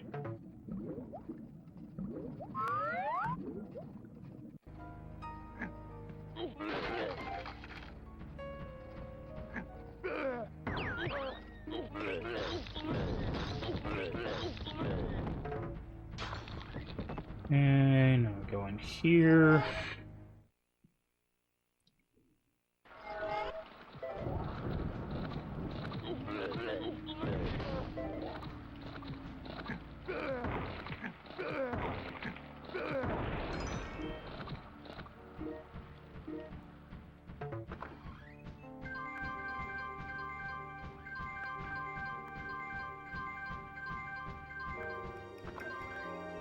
Alright, 2 left over.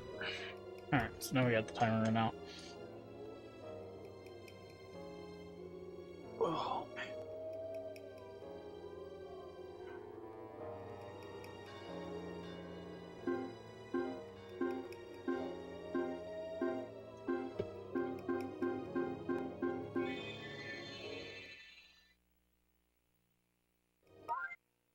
Okay, got level. Yes. Yeah, so if we do 2 more runs, that will be exactly 10 lives. Because it'll be 1 life, which will put us at 8, and plus an extra 4, which will put us at 6. And then it'll be 1 life, which will put us at 9, plus an extra 4, which will put us at 10, which will be an extra life, which will put us at 10. So I know that probably didn't make a whole lot of sense. So let me try to work through that again, so it makes a little bit more sense. So we will go through here. We'll get 4 extra coins. That'll put us at 6 coins. But we'll also get an extra life, which will put us at 7 lives, right? No, we're already at... Yeah, we're at 7 lives. So it'll put us at 8 lives. And then next run will put us at 9 lives, but we already have 6 coins. We'll add 4 coins to that, which also equals an extra life, which will put us at 10 lives. So again, if you followed that, great. If you didn't, doesn't matter. Either way, next run will be the last run we have to do of this, at least for now. Hopefully we don't have to do this again. Just know that it seems like the math works out.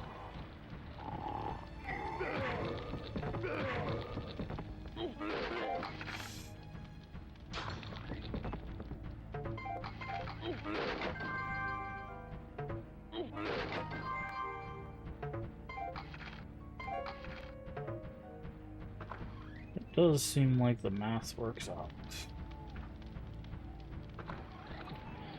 But,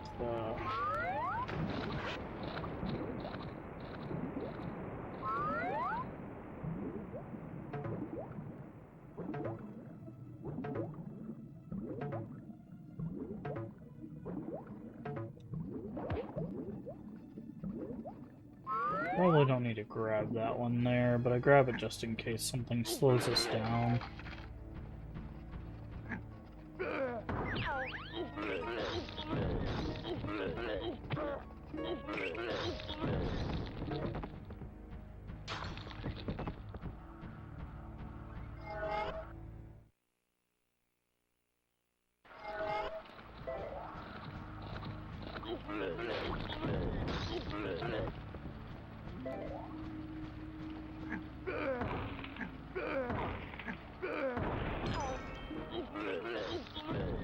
like that.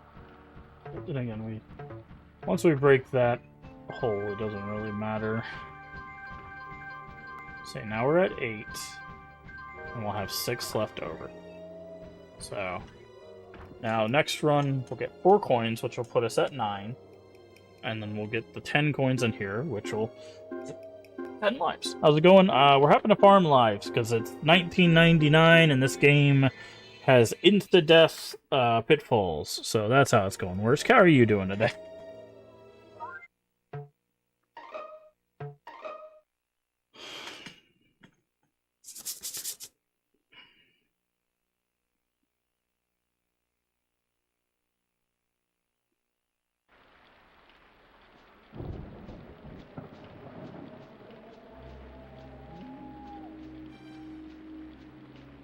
Also on top of that, apparently I have the only version of this game that the extra lives code does not work in.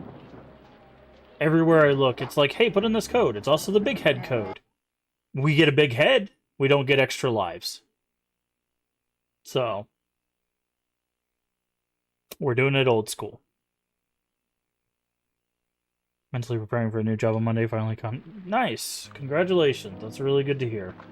I know you've been really worried about that, so it's really good to hear that they finally got back to you on that. Well, just make sure you spend some time relaxing. Now that the stress is over and you can, you know that you got it and you got it going Monday. Get everything that you need prepped for Monday, and then take a little time to relax and enjoy your week and your weekend. And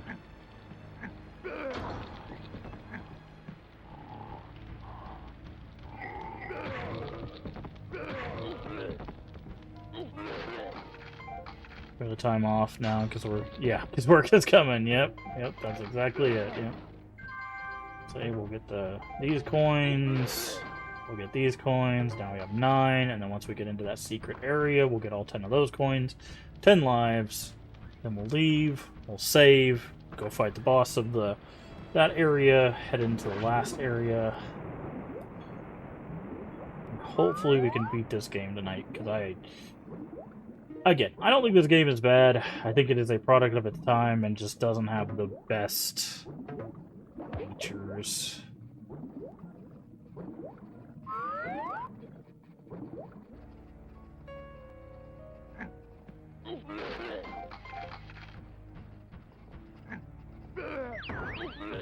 It's very weird we can't jump slam on those.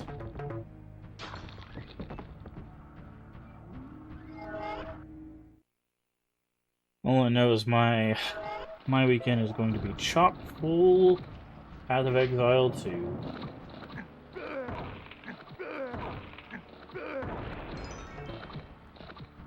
Lots and lots of Path of Exile 2. Man, I have been seeing... It's very strange to me. Like, I've been seeing a lot of people that are like, this is awesome, but then I've also been seeing a lot of people that are like, this is going to be the worst league ever, and there's this thing's going to be broken, and this thing's going to be broken, and I'm just like, why are there so many, like, people being so negative about it? And I'm just like, guys, like, one, yes, there's going to be broken stuff. It's a huge league. They're going to have to fix some things. Like, don't get me wrong. They're going to have to fix some things. They're adding like 100 and something runes. Things are going to be broken. Like, and like, things are going to be buggy. They're going to have to do balances. Like, whatever, man. Like, I get it. I'm not like rose-tinted glasses. I know things are going to be broken and messy and unbalanced and stuff like that. But like, bro, like, just enjoy that you're getting what is essentially like an expansion level of content for free. Like, how can you sit here and complain at this point? Like, that to me is just mind-boggling. D4 is charging $40 for what Path of Exile is handing you for free, right? And even if you didn't buy into it, they're handing it to you for $15. They're doing a half off weekend. So if you have not bought into Path of Exile 2, they're going to be selling it for half off this weekend. They're doing a free weekend so you can try it out to see if you like it. And if you do like it, you can buy it half off. So it is legitimately a third of the price of an expansion for Diablo 4. And has as much content, if not more. It probably legitimately has more content in it than the expansion for D4, probably times 2. Like, do you still get the 300 currency? I don't see any reason why you wouldn't. You're still buying a key. Yeah, as far as I know, you would still get the 300 currency. But like, yeah, they're just doing half off. Like, Red Bear and Clip-Clop, his trusty steed, have challenged you to a duel. Good luck. That lance looks sharp. Okay, there's a transformation in there. Prepare to meet thy doom. Okay, bro, I couldn't even move.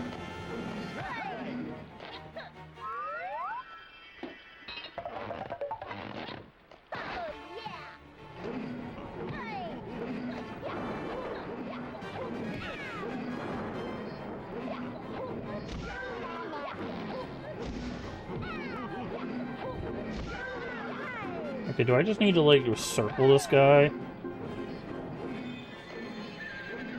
No, I don't even know what I'm supposed to be doing here.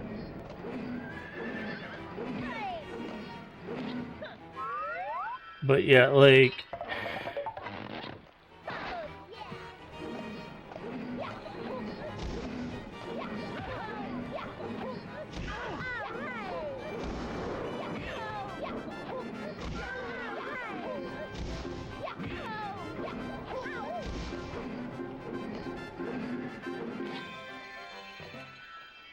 Every community, there's a minority that hates the game for no reason.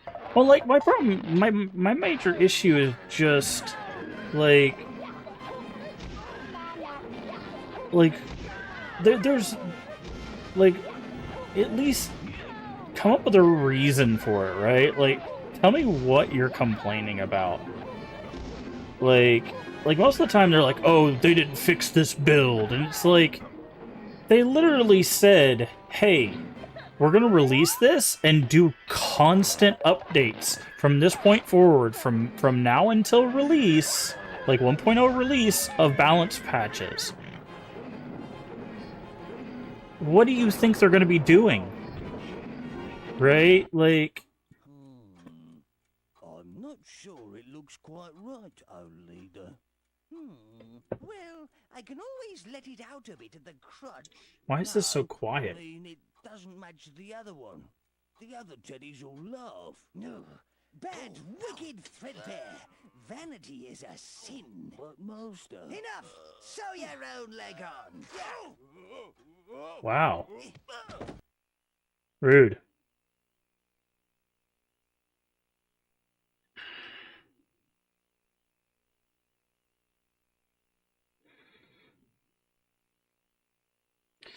But I don't know, man. It's just, it's so weird because like I was looking at the comments, which that's probably my mistake, right? Like I shouldn't be looking at the comments of anything. But it's just like there were some people that were like genuinely excited, and I was like, okay, that's cool.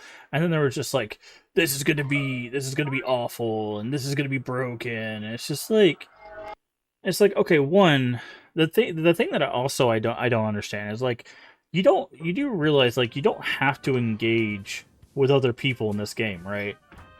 Like that is 100% Pirates Ahoy. Oh, the last area is a pirate one. Interesting. Like that is 100% optional. In fact, they have an entire mode for not engaging with people in the game. Like, if you think people's builds are going to be broken and they're going to ruin the meta, don't engage with it. There's an entire mode for that. Or, if you don't want to use that mode, don't trade with people. Like... Like, I don't know. It's just very strange to me. Like, people are just.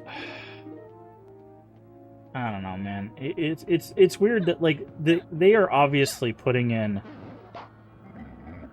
a scary Mary. Yikes.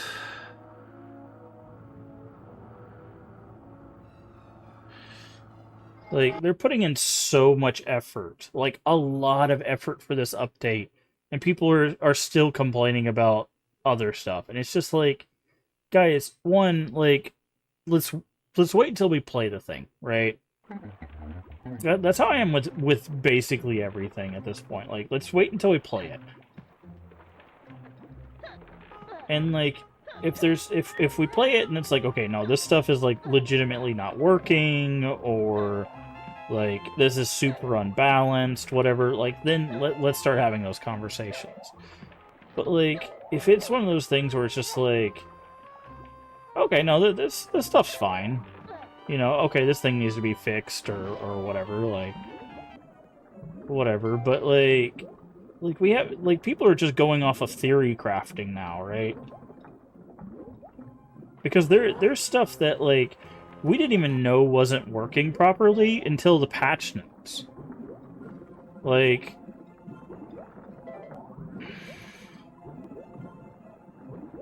we were like, hey, so this thing is acting kind of weird, and then we read the patch notes and it was like, oh, that's why it was acting kind of weird, you know? So it's just like, I don't know.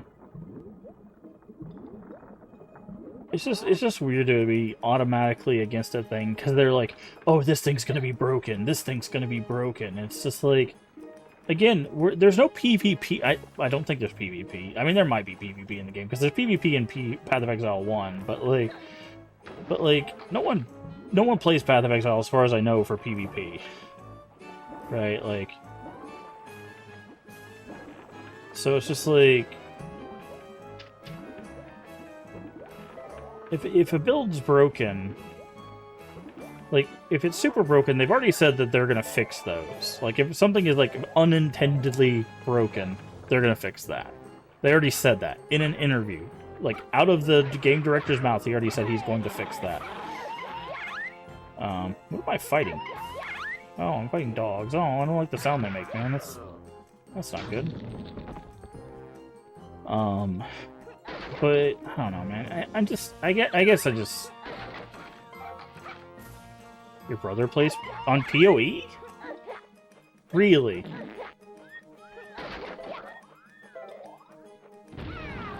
Oh, these are explosives. Why?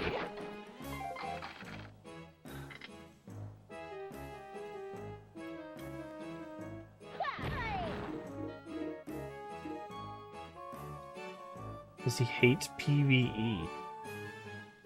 But that's the whole game. It's a PvE game.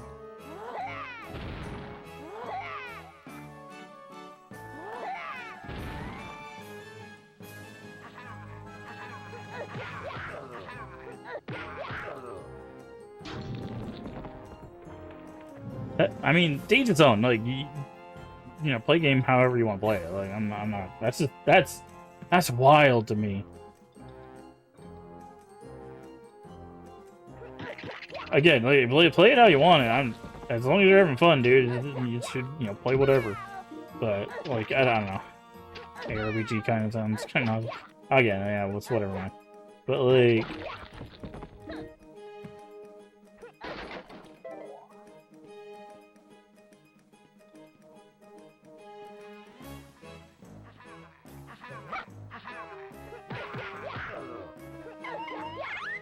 I do not want to be fighting these dogs, dude.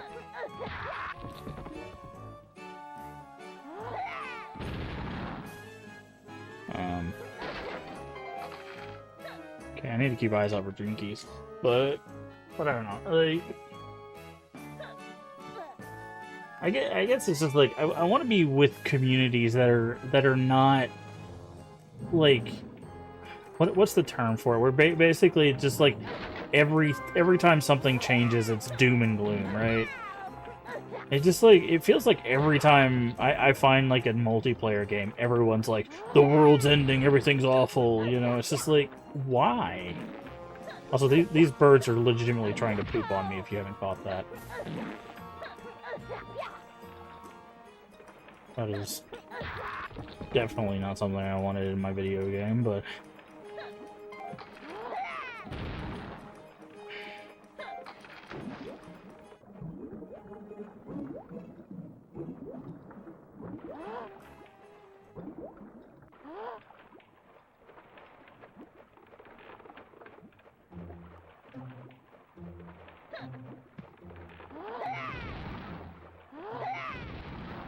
Yeah, like that. I mean, it's a free game, and he can play it how he wants to. You know, as long as he's not ruining his or someone else's fun. You know, specifically someone else's fun. You know, but birds are really hard to hit.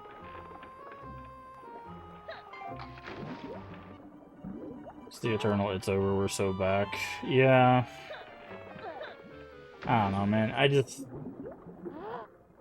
It's just so weird because it's just like I don't know how you could look at this update and go like, yeah, everything's awful, and just go like, because like I don't know. I guess I think of like younger me, and I go like, I wish back when I was younger we would have had this much content for games, right? Like we were lucky to get like a character in an update, like like sorry, I posted said the devs don't care. Yeah, like these I just feel like some people have gotten so entitled, right? Like they've just gotten so entitled, like legitimately. It's like, what did you expect? Like, it's like I guess it's they didn't get the thing they wanted, so obviously it's the worst thing ever. Because I'm looking at this like this update, and I legitimately was like, I could see myself spending the next like few months playing this game, like legitimately. And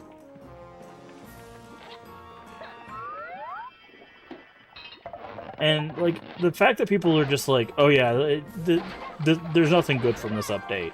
I'm just like, what? Are you kidding me? Like,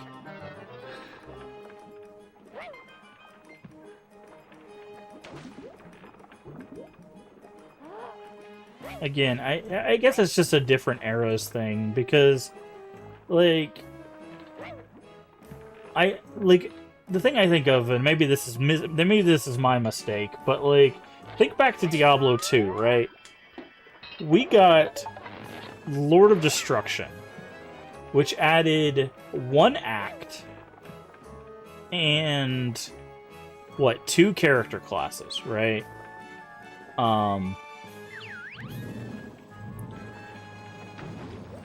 And I'm trying to think, like it added a significant amount of stuff, but that was like a paid expansion. I would say what we're getting in 0.5 for Path of Exile is, at the very least, 3/4 of that, right? Hey, Void, how you doing today? And that's being very conservative with my estimate, right? Very conservative with my estimate. Some could argue that it's as big as that expansion, right? In the terms of sheer content, like item content and build content and stuff like that. Arguably, it's more. Like, if I'm trying to be fair to Path of Exile, it's more than what you got from like Lord of Destruction. And again, you're getting it for free. So I don't know. I just look at that like, yes, thank you. Like, that's just I'm grateful we're getting half that. You know.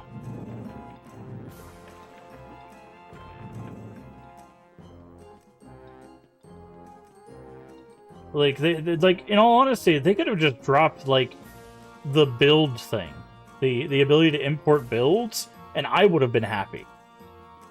Like that to me, that's a fine update. Just the ability to import builds, right? Like that's something that basically no other ARPG on the planet has, but all of them need. Every single one of them. Now, some of them are easier to do than others, so it's not as required, but, like...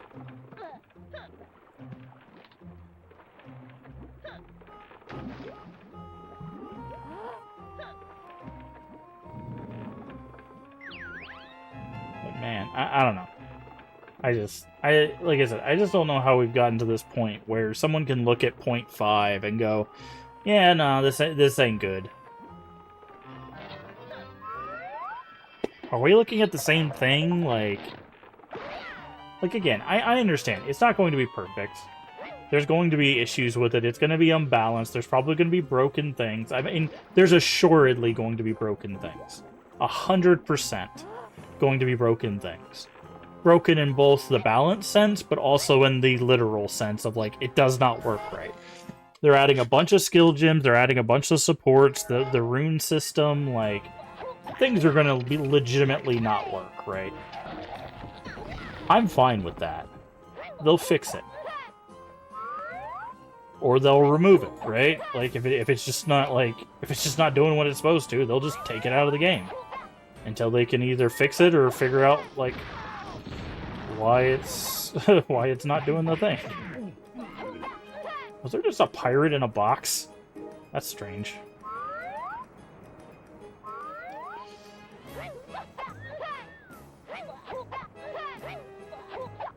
God, these birds are so hard to hit, dude. They keep pooping on me. Stop pooping on me, bird.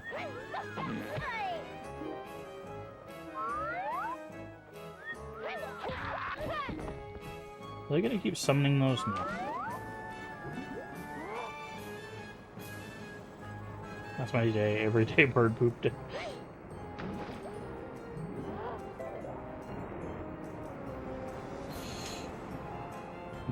I'm 10 times. Yikes.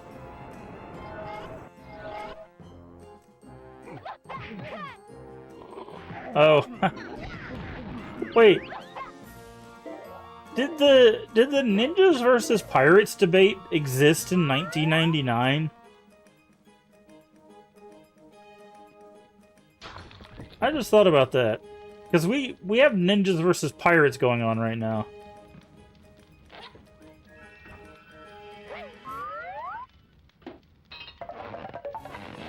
It definitely did, right? That was definitely a 2000s thing.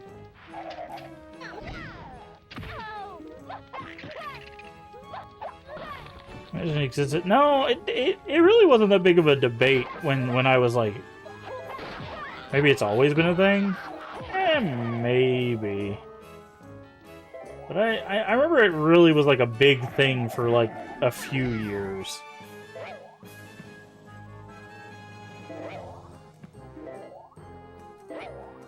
Okay, we can't get through there without caveman. Because I was just thinking about that. I was like, we got ninja.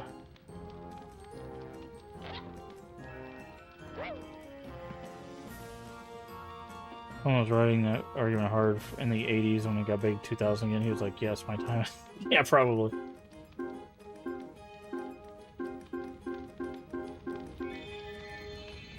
Okay, where's this box go?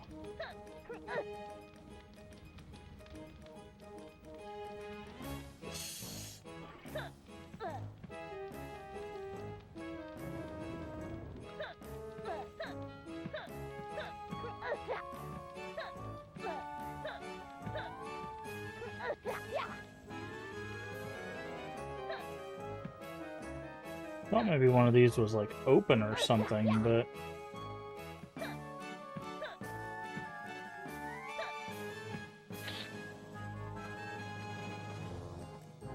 Ah, there's something right here. How you doing, Void? Hopefully you had a good day. But... yeah, I don't know, man. I don't know about the internet anymore. Like... the more time I spend like reading stuff, the more I realize that like I'm feeling more and more kind of like detached from like the online groups. It's like I keep like thinking of like, oh, you know, I'll check out this community or this community, and it's just like, yeah, no, I don't. I don't think I fit in here. Thanks. Okay, there's Caveman. It's not like it's like everyone, right? But it's just it's enough where it's like worrisome.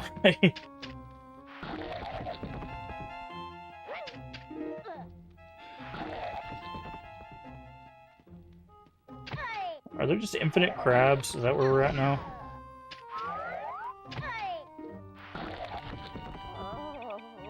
No, okay.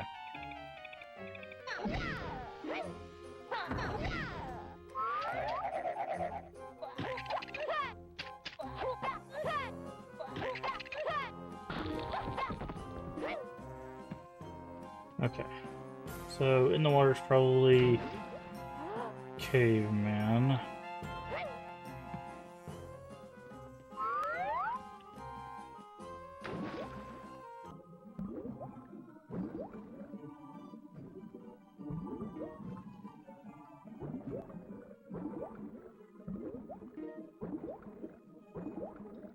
That's a shark.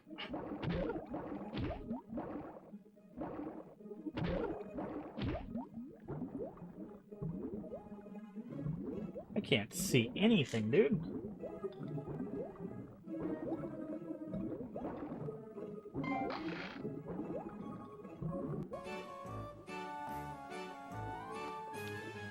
I think I saw, yeah. I think I saw a ninja medallion here.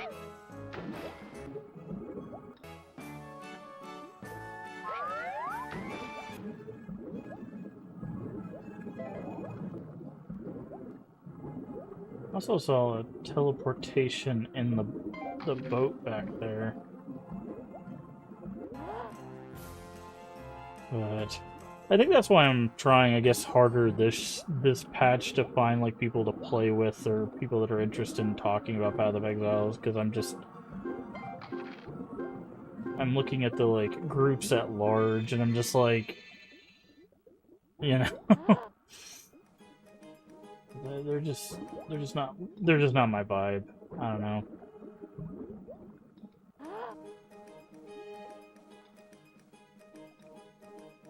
I just want people who are excited to play the game, you know? Who are interested in having fun. Not on like, what's the most broken thing on the planet? And you know, everything is awful, and it's just like I don't care about any of that, dude. I just want to play a fun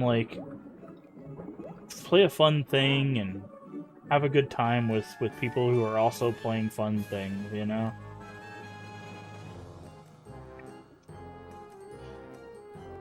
I think I talked about it before. It's interesting. I think this keeps coming up, and maybe this is a me problem. Like, I feel like I've been talking about it more and more recently. It's just like, what happened to just like having fun with video games? Like, I don't know the last time I talked about it, but it's like can we just play video games for playing video games now? Like, you know, like when we were younger, and it's just like, this game, not the best in the world, but you know what? We're having fun. You know, we're talking about it, we're playing it, we're doing the thing, right?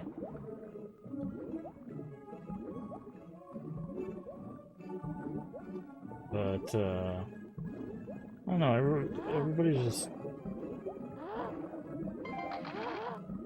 I don't know. It just feels like everybody's forgotten to have fun with video games.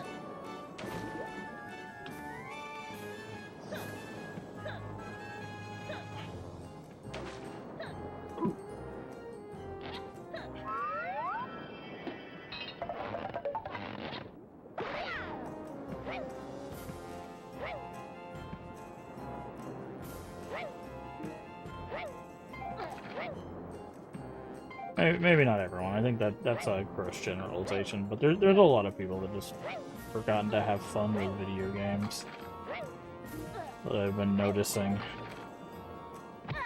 I wasn't even moving, by the way. Just decided to slide off the edge all by themselves. I think these edges in this game, yeah, it did again. So I think the edges in this game have some. I think I have fun when I'm gaming with other people, but when I'm playing solo games in cozy mode or trying to get lost in something.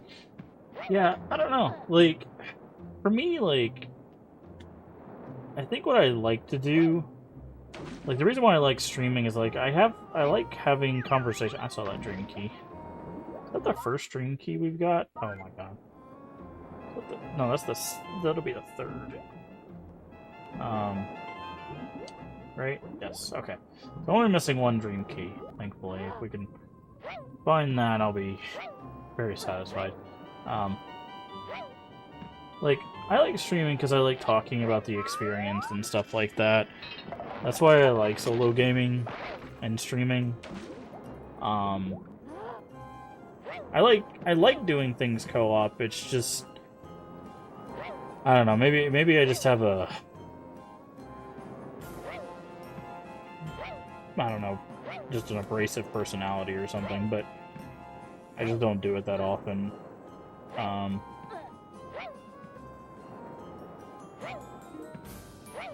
What is on top of this thing?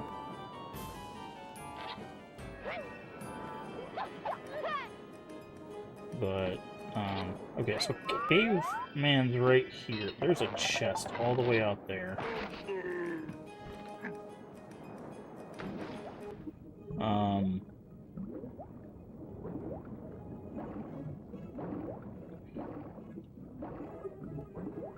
So I'm gonna need that chest, ain't I? Come on, man. You have the shoulders of like a linebacker and you still can't grab those things.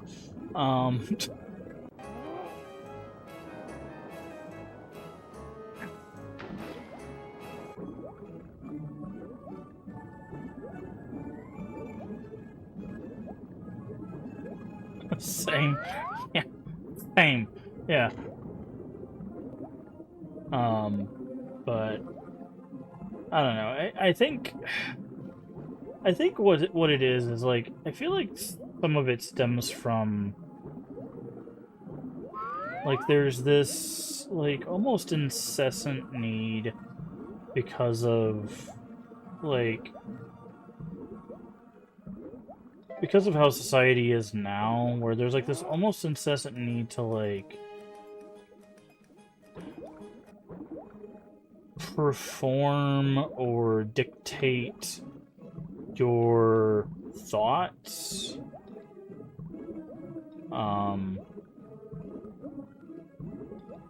That like I feel like we overthink our experiences, right?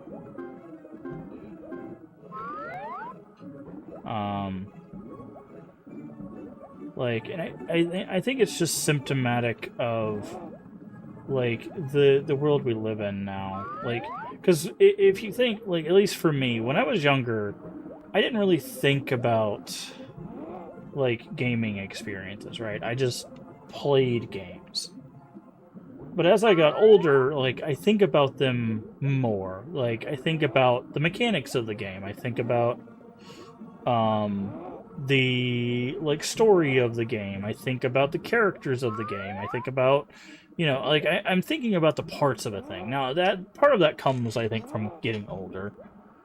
By the way, I'm trying to get our air and our timer back up. That's why I'm there was a fast travel or a portal or something here. I want to take this thing.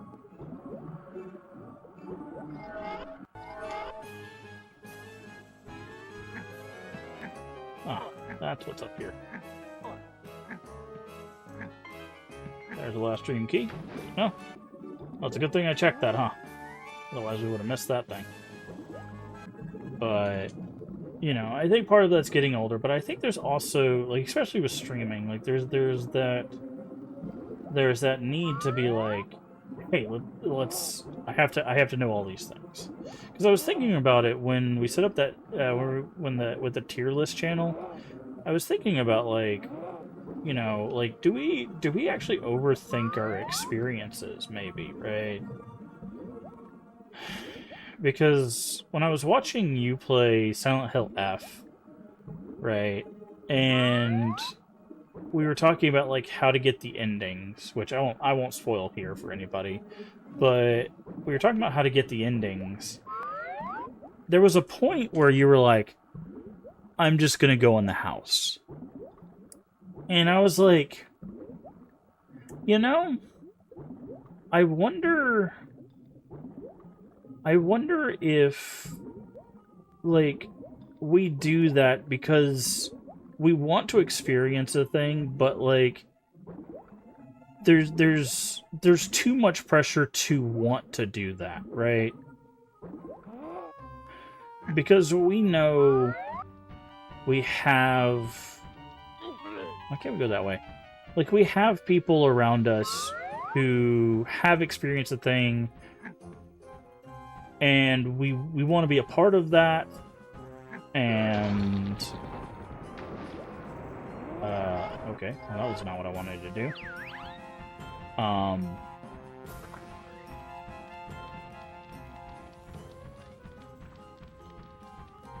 Like... Hey, do I need it? What the hell? What am I supposed to do here?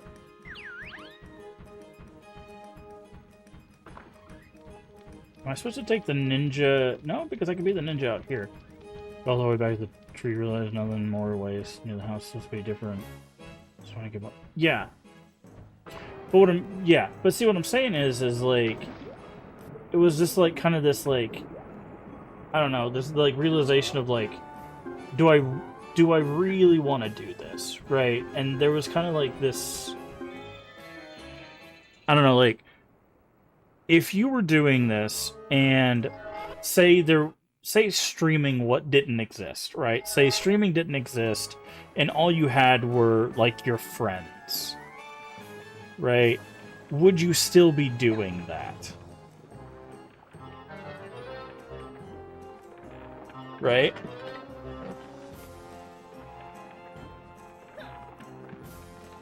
That's... I was like, I just want to get the end of this, or I push myself most of it.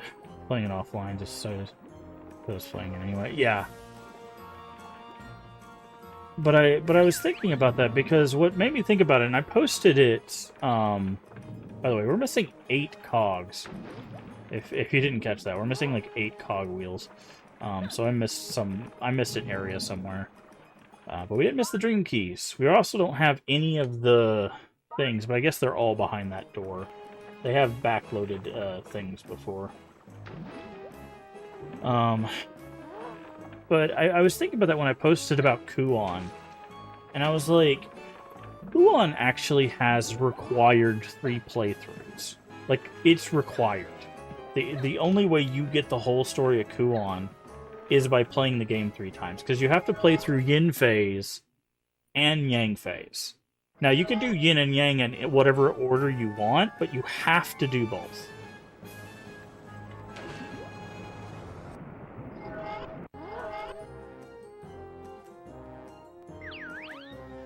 And then that's how you unlock Kuon phase in order to finish the story. You actually cannot finish Kuon's story without playing the other 2. Like... And I was thinking about that, right? And I was like... If I wasn't streaming, I still would have played it. Well, what I'm saying is, like... Say it was just, like, me, Leave, Saturn... Twin, like, say it was just like your friend group, right? Do you think us as your friends would have been convincing enough, as a group? Do you think we would have been convincing enough to convince you to play again? To get the other endings? for Silent Hill F.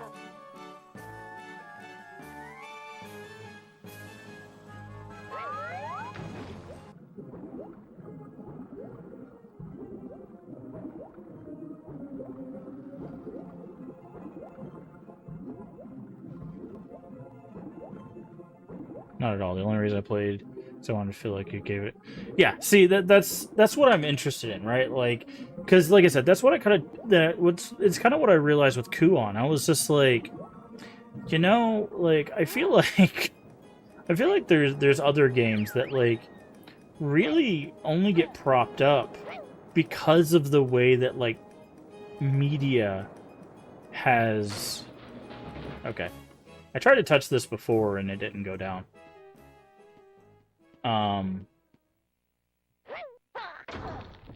Like help them along, and I realized that like Silent Hill F and Kuon might be two of those where that is the case, right? Because like Kuon obviously has the hype around it because it's rare and scared. Or scared. Yeah, Kuon is scared. It's a video game that's scared. No, it's scarce. That's what I meant to say.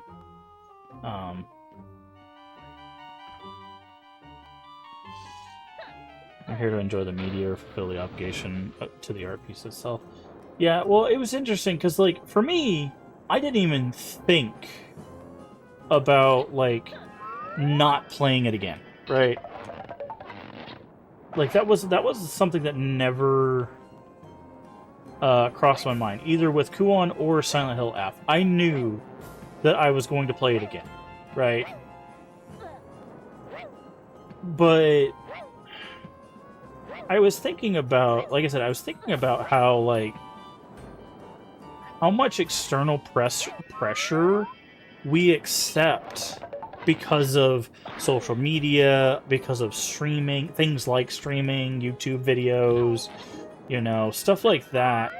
I did not mean to jump in here. Ugh.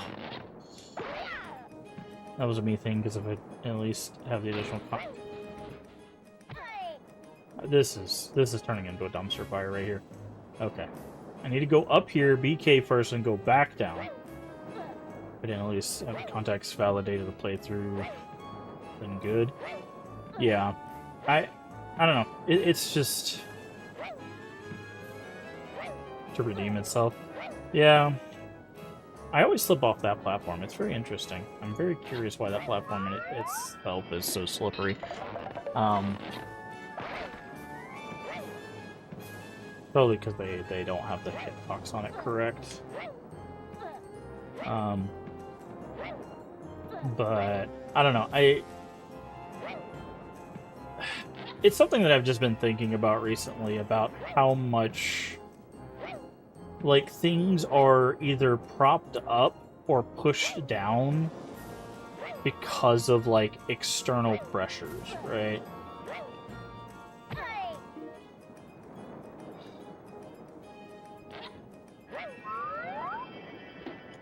Someone comes at me like, why didn't you like it? And sure, what are your opinions? Yeah, no, I get that. I definitely understand that. I've done that exact thing. I actually did that. That's actually the reason why I did Sekiro a second time. Is because when I played through it the first time, I got to the last boss, didn't beat it, and I could not tell you why the first time I played it, why I didn't like it. I just knew that I was never going to play it again, which was actually not true. I ended up playing it again anyways. But, which, if you've been around the channel, you know that story, but, okay.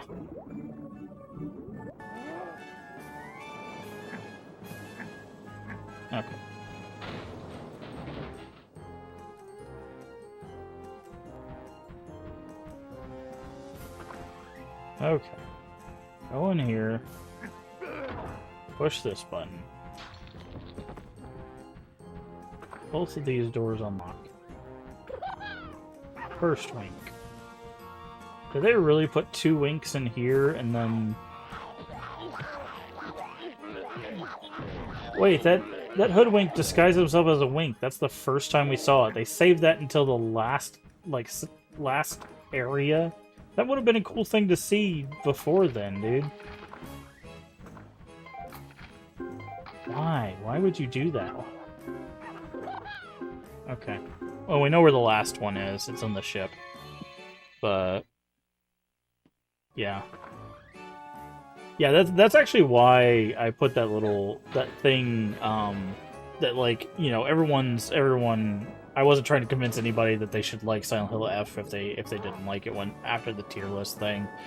Because I know some people were like, "You're never gonna convince me to like this game," and it's like, okay, I'm not trying to convince you to like this game. You can like or dislike whatever you please. You're another human being with agency that I am not going to take away from you.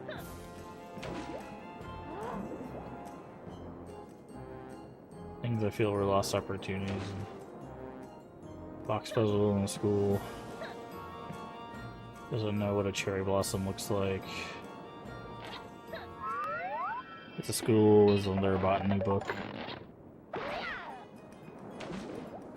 I mean, so in that regard, I will say technically you can change the puzzle difficulty level. And also other Silent Hills had some very obscure puzzles. Silent Hill 3 required you to know 5 Shakespeare plays on one of its difficulties. So, I don't know, man. But it's not the only one with some egregious puzzles. But no, I get your point. I get your point. I know what you're getting at. S1 Zodiac puzzle, yeah.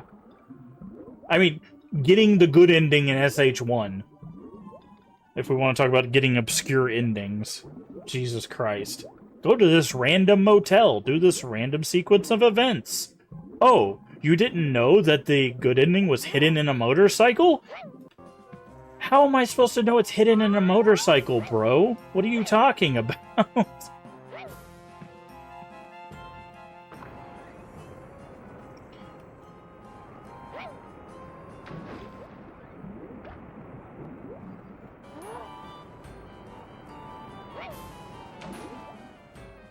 It's not to get an obscure ending, it's just to get the stock ending. Yeah.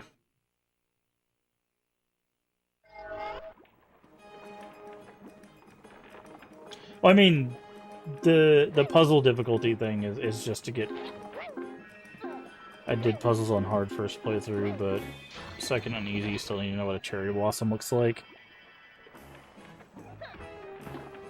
Yeah.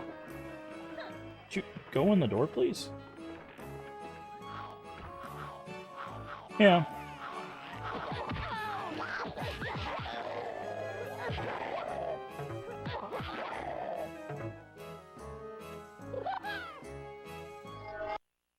Okay.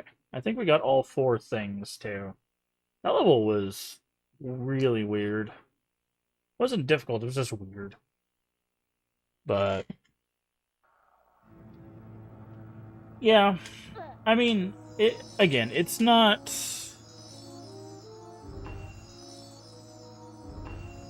it's not abnormal for the Silent Hill games to have, like, the medals in Homecoming. Like, that puzzle can be very obscure if you don't know, like, the different medals there. The easy version is based on points, but I think, like, the harder versions are actually based on, like, knowing the medals. Like... Scarecrow puzzle is trial and error. I think on the easier difficulties, it's much easier to understand. I think normal and hard are a little bit more obscure. Homecoming, yeah. Yeah, the lapel puzzle with the military rankings, yeah. Okay, so we did that one. Well, I mean, like, that's what I'm saying. It's like each each Silent Hill has, like, puzzles that can be, like, unknown to different people, right? Like, there's people that probably know what a cherry blossom looks like that don't know who Shakespeare is. You know, there's probably people that know who Shakespeare is that don't know what a cherry blossom looks like. So, like, I don't know. I get what you're saying, but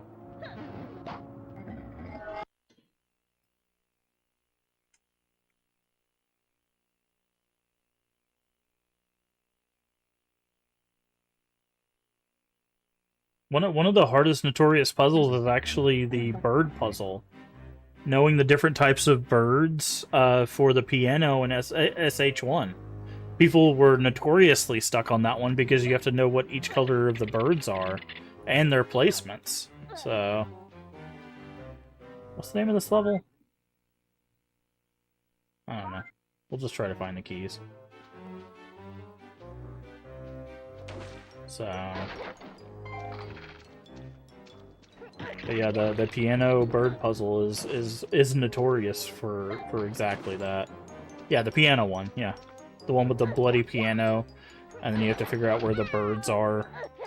Like the one. Oh yeah, I like it too, but it's notorious. Like there's a lot of people who spent hours on that puzzle alone.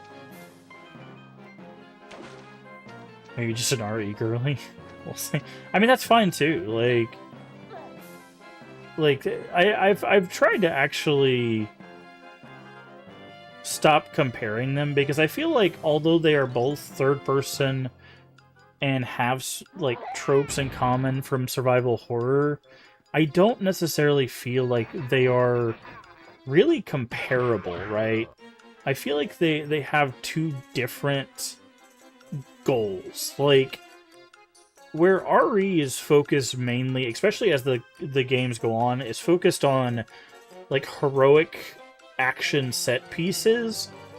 Silent Hill is focused on psychological horror, right? As you delve deeper into Silent Hill, the more psychological it gets. So they deviate as they like go further and further in, right?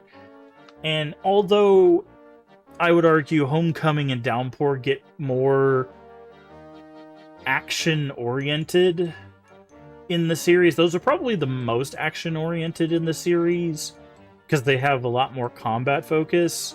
Now, I will say Silent Hill F also has a lot of combat focus, which is interesting. I still argue that even with its combat focus, it's still more psychological horror than a Resident Evil game would tend to be. So, but that's my opinion. That's why I've really like I've noticed myself. I think they both start survival horror but deviate quite a bit from each other as both the series go on, but also as their own separate games go on. Which I think is fine. I think that's what's beautiful about those series is they can actually cater to two separate audiences. I can't jump this gap, right? Like this absolutely. Oh, okay. I forgot I could grab ledges sometimes.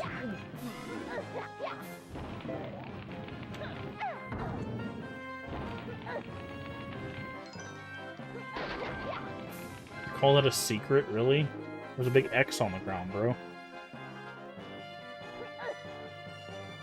But that's why also like I don't fault for people for liking one over the other either. Like if people are like, oh, I just prefer Resident Evil, that's cool. I'm glad that series exists for you. You know, and for the same thing for like Silent Hill. Like I'm not gonna fault for someone for preferring Silent Hill to Resident Evil. I knew you were gonna hit me.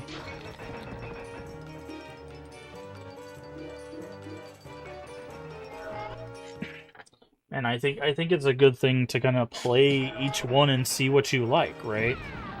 Really? Just someone throwing barrels at me already? Hey, Demon, how you doing? Oh, you got like some accuracy on you there, friend.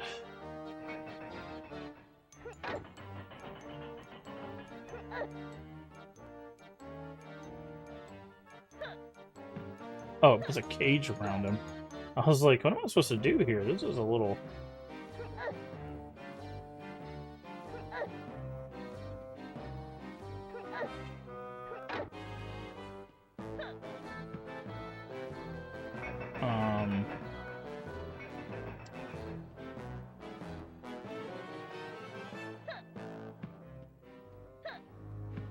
Well, that's... Oh, I see.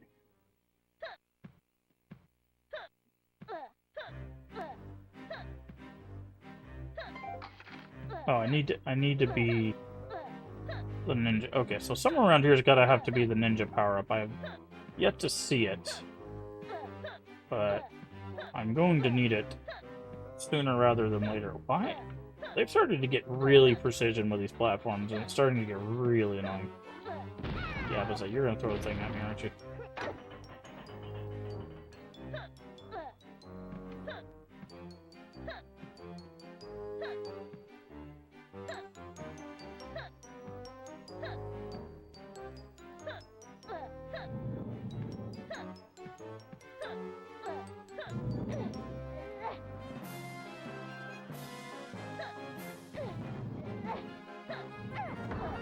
Why is that? Why is that even there?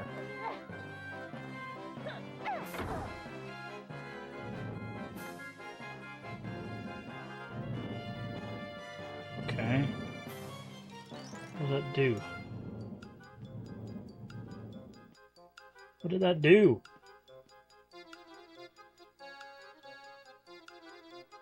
I can't grab onto the rope without being the ninja, so I guess it opened the thing down here.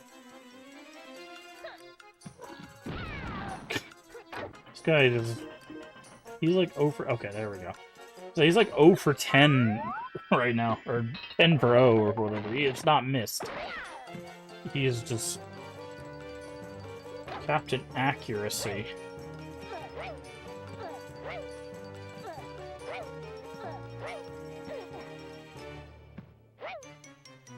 God. This game is starting to really show how badly it controls. Okay, I'm gonna have to reset. I'm gonna have to reset this. So, this thing doesn't have buttons to, like, latch on or anything, right? So you can't, like, latch onto a box, you can't just push a button to latch on to a rope. It doesn't just grab on automatically. Like that. You just saw, like, I bounced off the rope.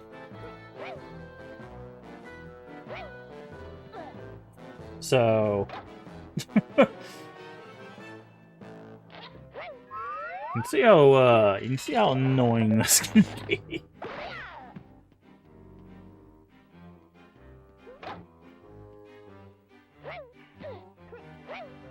Okay. Let's try to jump at it from a side. I guess it should be left side? Nope. I don't know. I can I don't know how it expects me to grab onto this rope. Celebrate Felix. I think they're supposed to be doing a pool party for his birthday, but that's if the weather permits. Can you grab the freaking rope, dude?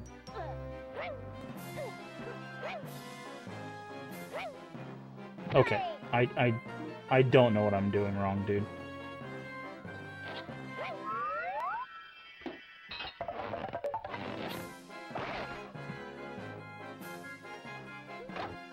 Before Saturday, yeah. Yep. And then he's gonna be doing a stream, or he's supposed to be doing a stream for his, like, for his day of, I think? Why do you grab it the wrong way? There we go. Move forward, please. Thank you. I swear to God, if this guy hits me with an explosive, I'm gonna be so mad.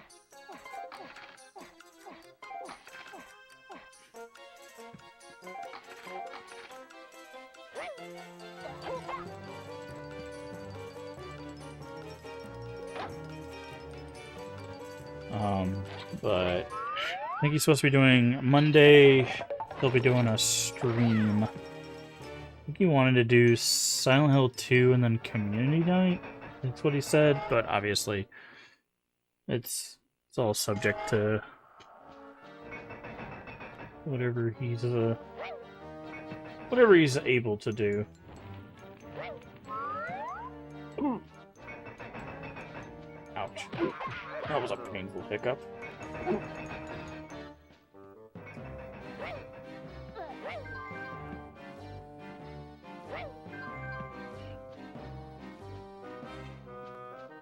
sure how we're supposed to open these doors.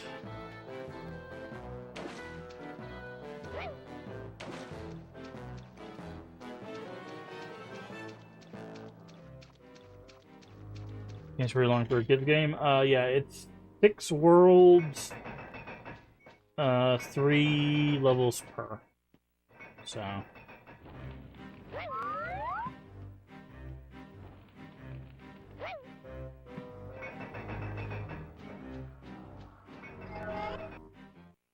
Yep.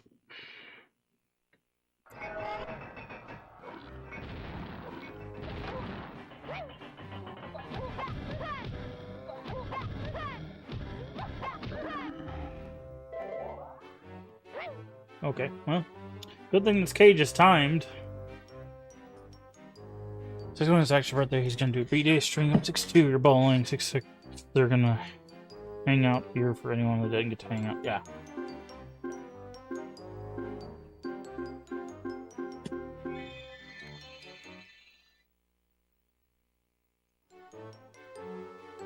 Now I gotta wait for this cage to go back up.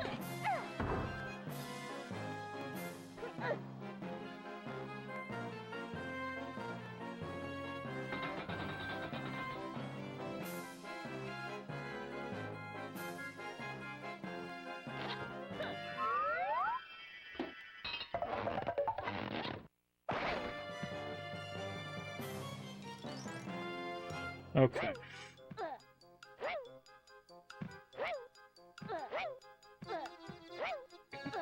Can you get on the barrel, please?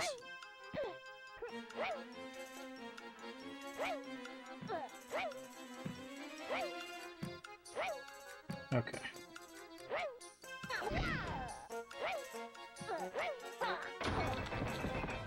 Push that to open that.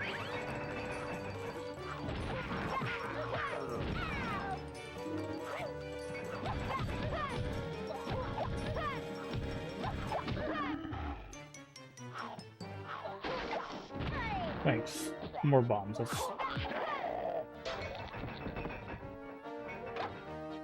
probably just lowers a cage. It does. Oh, the timer thing was right there. Okay. Oh, we gotta go back and get the ninja again. But yeah, sounds like he's gonna have a busy weekend. Well, weekend and week. So I hope he at least gets to have some fun.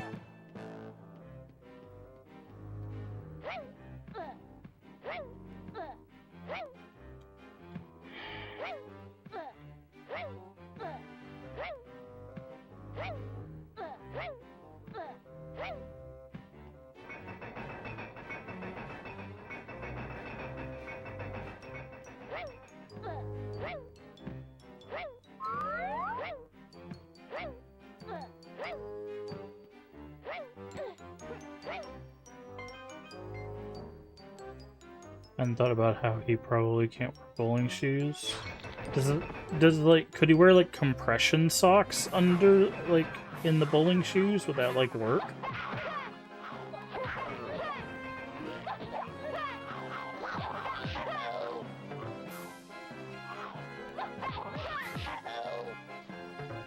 And shirt, don't know if it'll fit. Okay.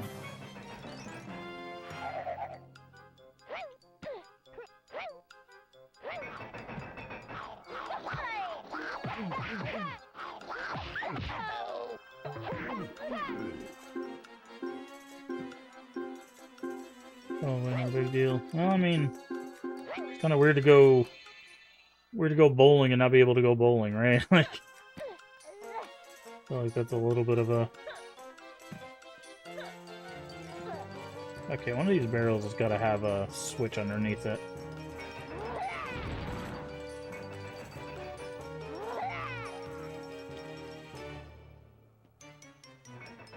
I did not want to roll into it.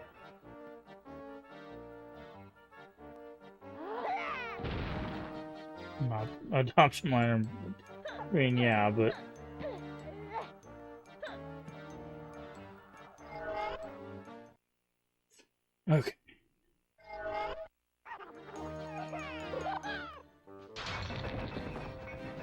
Okay, we got one wink.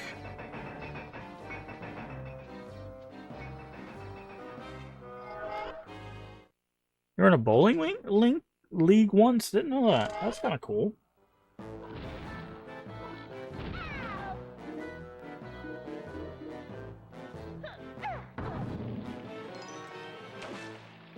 Was that,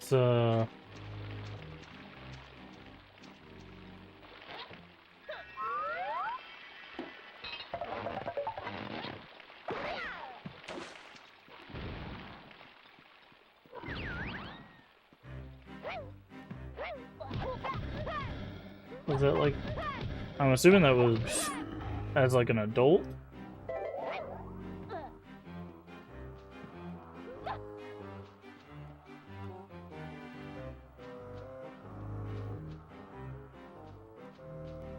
Get a theme every week. That sounds fun.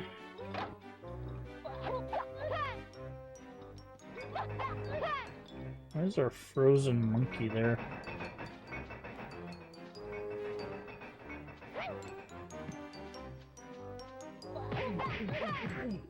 Bowling sounds fun.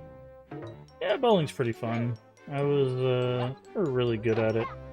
My uncle was actually a professional bowler.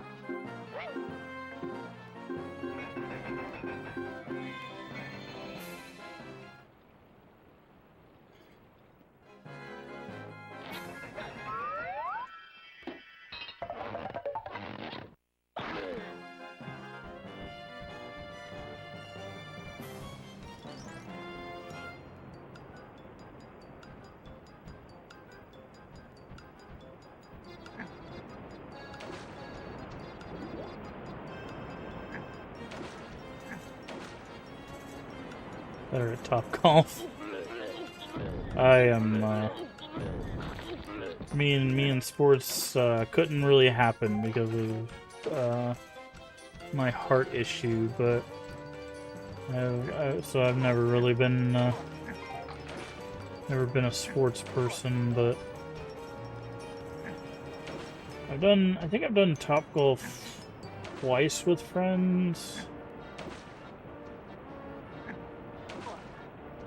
It was okay.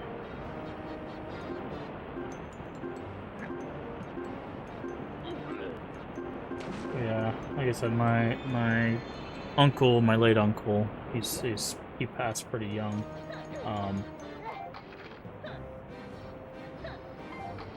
He was a professional bowler.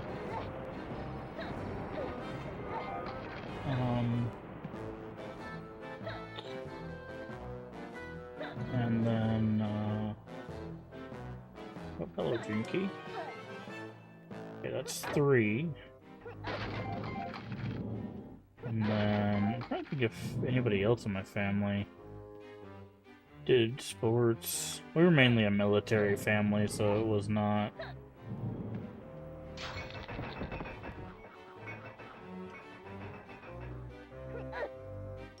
It's not really a sports family. Getting anything to just not a coordination verbal anything, yeah. Yeah. Definitely understand that, but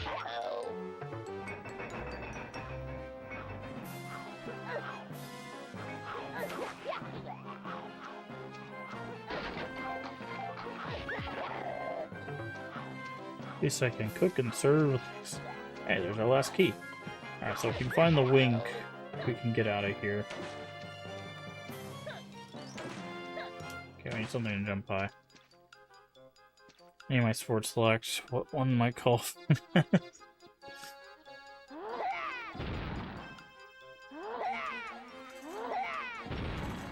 Yeah, let's see this. Bomb chest, got it.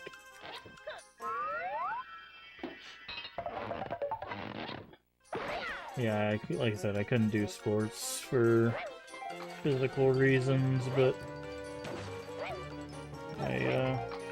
I went to, as extracurriculars, I did academic team, which my middle school, my 8th grade year of middle school, We did get gold medals in, and then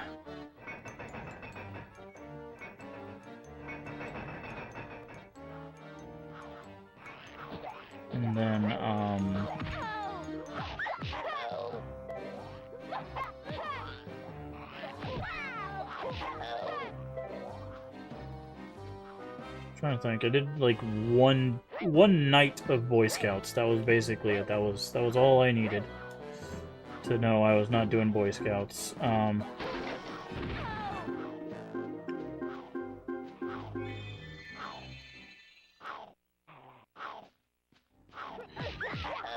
Okay, there was the timer.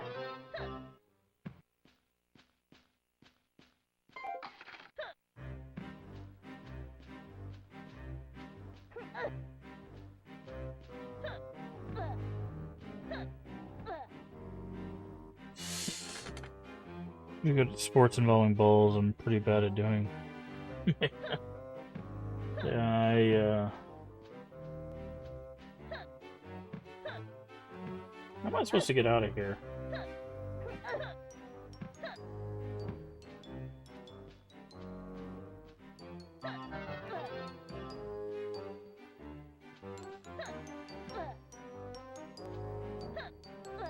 Can I use these barrels to get out of here? I can, okay.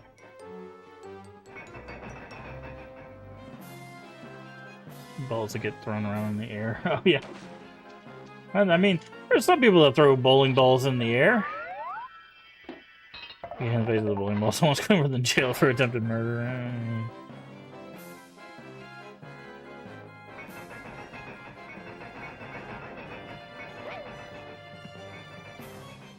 Believe me, I've seen some people bowl. You'd be very surprised how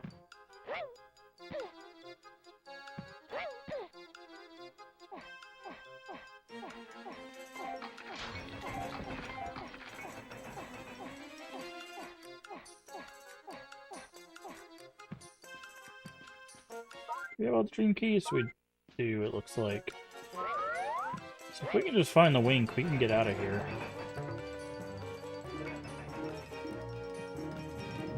This has been these last levels are super. There's going to be a lot of bombs in this area, aren't there?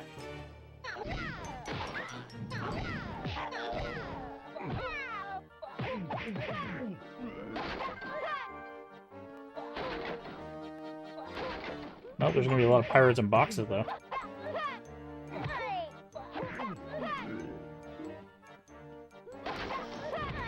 There's the bomb.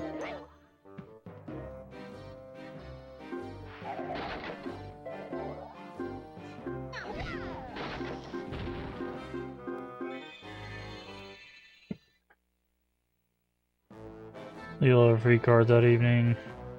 Following ball down the lane, not anyone catch it or hit it. Did tell him about the life insurance? Yeah. Yeah, don't ever tell him about the life insurance. That's your first mistake.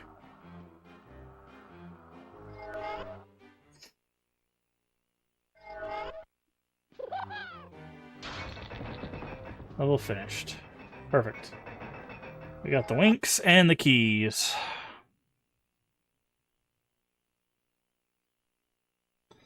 Bowling in 5th grade, one of the special needs kids was extremely thin, did not let go of the ball. Ah! One of those, someone decided to take a trip down the lane. Yep.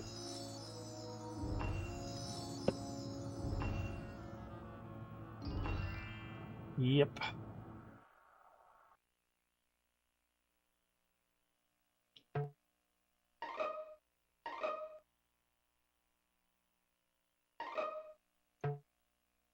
Yeah, I just realized we didn't even save after that last level. So, good thing we didn't fail there. Okay, we have one more level and a boss. We're done with this game. Maybe 2 bosses. I don't know what the final boss is.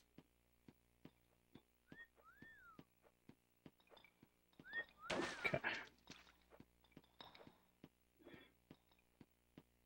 Happy Friday, worst. Even though it's technically Wednesday. I mean, technically it's Void's Saturday, I think. No, it's Void's Sunday.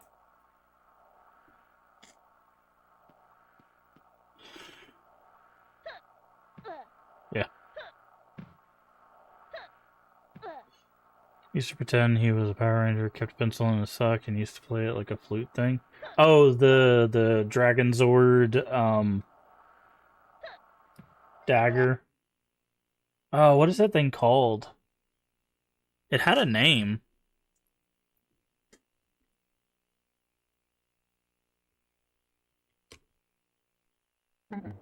Oh, it's just called the Dragon Dagger.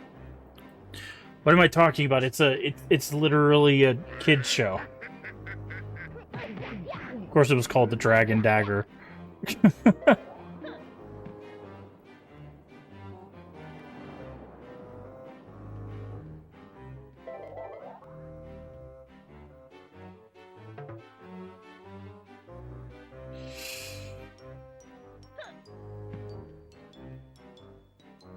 There's the Dragon Dagger, and Saba signed it. Nice. Very cool. I actually don't have, like, any signed things. Like, it's very weird. Like, I have a friend who's been getting, like, a lot of his stuff signed at, like, conventions and stuff.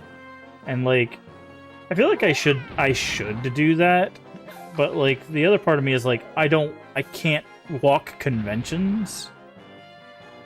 So, like, I can't go get things signed, but, like... So, like, that's part of the reason why I'm not doing that. But, like, even if I could, like, I don't know if I really want to. Always been a Power Rangers hater, but not for the shows. But, Inquisition, are you a hater for the Knights of Tir na Nog?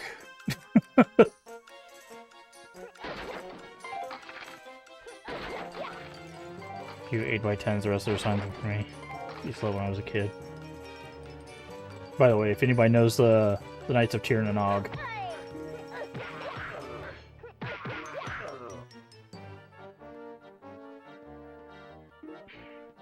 Does anybody remember the Knights of Tir na Nog? Trini was my favorite. Trini was Yellow Ranger, right?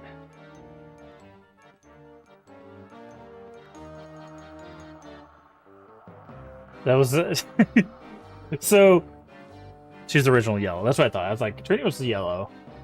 So Knights of Tir na Nog. Imagine this. It is medieval Knights Power Rangers. It ran for like I think like a season and a half. But it was like medieval Knights Power Rangers with dragons. I had the toys. Like it was a cool concept, but did not do well in the US. Hey, there's a dream key right there. Okay, I really need the ninja power up.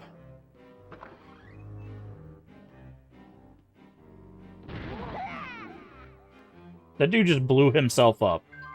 Bro just walked into some dynamite and was like, not today. You know what? You know what, man? I've had those days too. Just sometimes you just have to walk into some dynamite and take a nap, you know?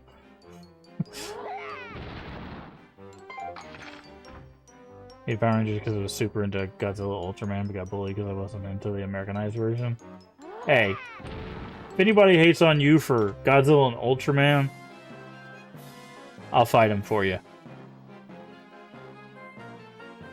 There is nothing wrong with Godzilla and Ultraman. I have watched every episode of Ultraman, and I have seen most of Godzilla. Ultraman sucks. Worst. Okay. I was like, you better change that, otherwise,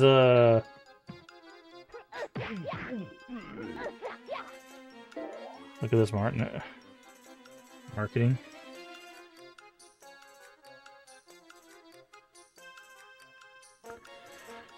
Oh yeah, the ones with the outfits that they basically never wore, yeah.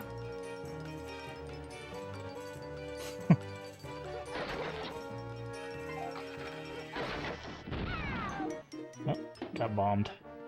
Okay, I need the cheat code for health again.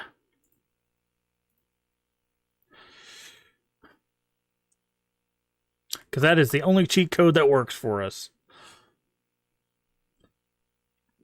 Okay. It is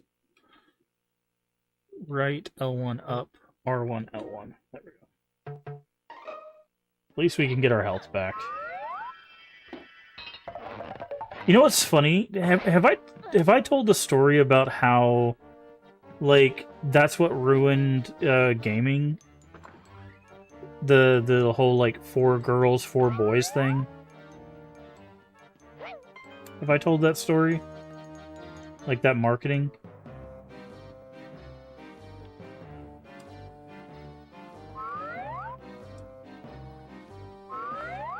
So... Okay. So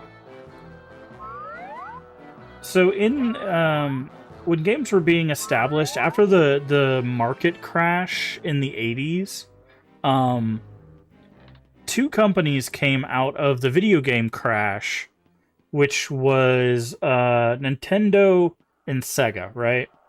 They came out of the market crash. Technically Atari as well, but not as much. And when Nintendo came stateside, they had to figure out how to market to Westerners. Well, in the West, we had divided our kids section between boys and girls. So they had to decide where they were going to market their kids' stuff to. And, of course, they chose boys. So that's why all of the advertising showed young boys playing video games. So the whole, like, games are made for boys or men or, you know, wherever, that trope has gone was actually because of our marketing, because Nintendo had to market to boys because we had already cut our game aisle in half.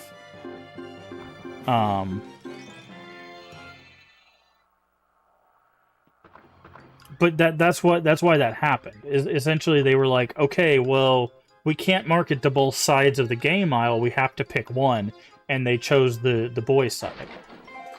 So they just marketed to boys.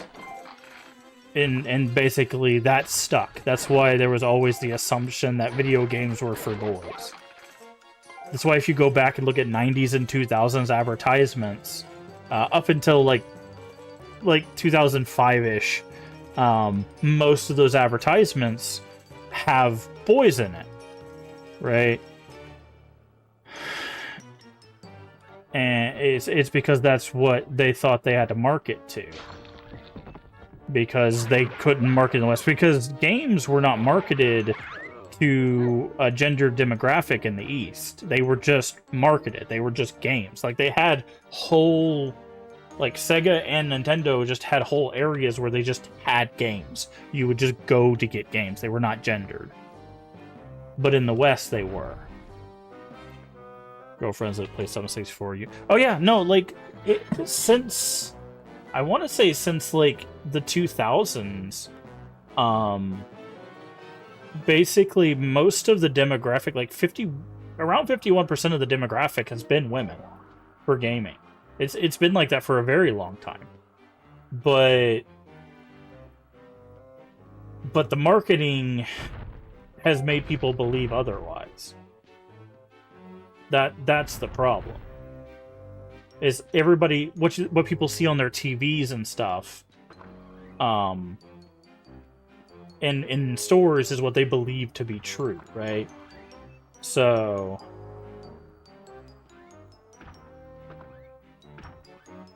adult women game more consistently. Well, it's also divided into like type of game, like they game more consistently because they tend to play longer games. You know, so... But... But yeah, Eastern gaming marketing to Western gamers was the reason why we have the whole like games are built for boys or men kind of thing. It was never actually true. So, marketing.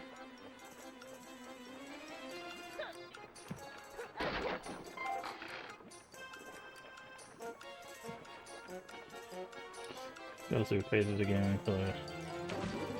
Always does. Yeah, I mean, again, it was just never a true statement. It was just because of marketing. It's the same thing with like diamond rings. The whole like, oh, you're supposed to spend 2 months' salary on like a wedding ring. That's marketing too. That was established in like the 1920s by the people that own 88% of all of the world's diamonds. The De Beers company, they own like legitimately like 87-88% of all of the world's diamonds. They're the ones that marketed that you need to spend 2 months' salary on a wedding ring. That was just a marketing strategy from the 1920s that stuck. So now everyone thinks that that's what you're supposed to do. So.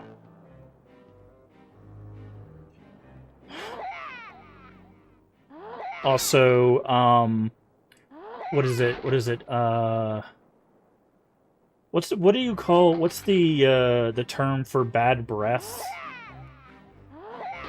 What is that called? Whatever that term is. Yeah, halitosis? It's not real. That was actually made up by Listerine so that they could sell mouthwash. That is not a real medical term. It was actually on their website. They came up with the term in the 1920s. They put it on their website. They were so proud of it, it was on their website. Listerine came up with the term halitosis. I think I have a screenshot of it somewhere where I took it directly from their website. They came up with that term. It's not a real medical term. Listerine used to be an antiseptic, but they didn't have a way to sell it as a mouthwash, so they came up with a fake medical term for bad breath, and they said, hey, people have halitosis, this helps with halitosis, and people were like, well, I don't want halitosis, give me that Listerine. It was on their website. I'm not kidding. It was legitimately, they had a timeline of like what Listerine did, and that was on there. They established halitosis in the 1920s.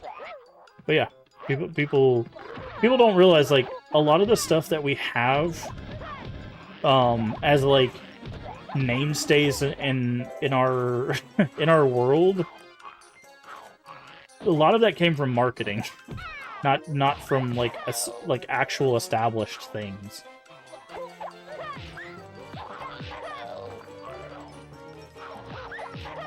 You might even still be able to find it. Let me see. Let's see if I can still find it on the Listerine website. Listerine. They might have taken it off because there was... Oh, it was also used as a floor cleaner, which is hilarious. The thing you're using for your mouth used to clean floors. But, alright. Night, Void.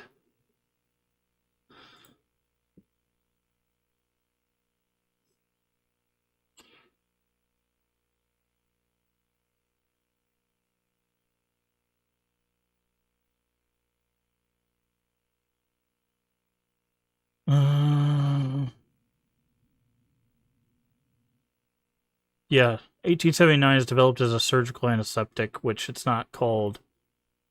Okay, I don't. They changed their history. It doesn't do it anymore, but it used to say that they came up with halitosis. Hydrate. I will hydrate. Here you go. Like I said, if I can find that screenshot, I'll try to post it or something. But yeah, marketing.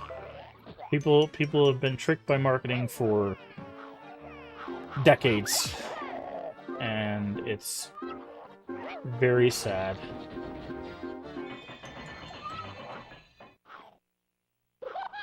Because they just keep saying the same thing for literally 100 years.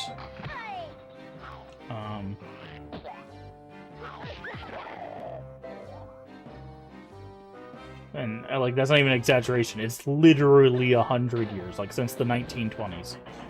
Like, it's very, very sad.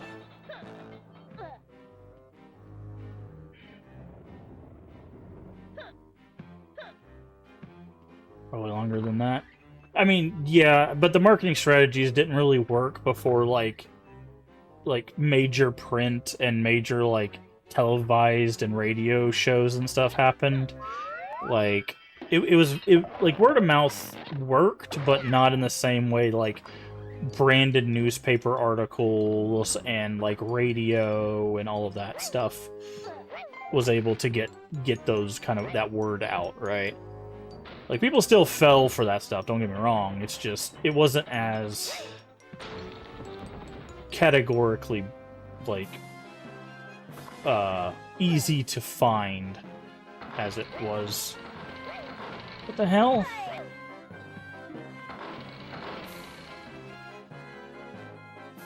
As it is from like the 1920s. Also, you got to remember that like there was a lot of stuff coming out of like World War I into the Great Depression and World War II that like everybody was scrambling to do anything, right? So like there's a lot of holdover from that kind of thing.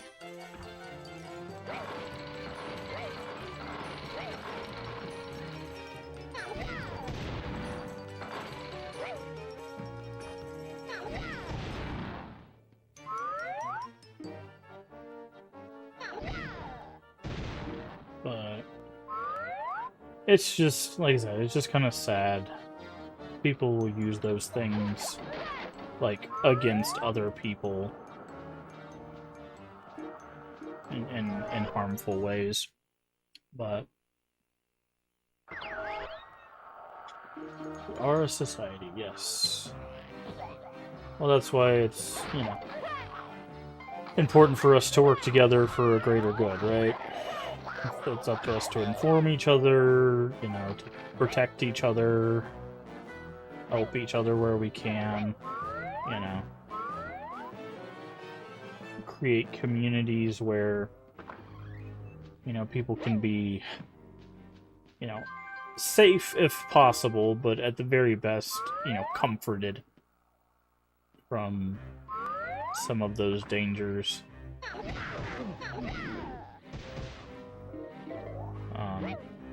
Which I know sounds a little strange or maybe outlandish, but we can legitimately help each other, you know.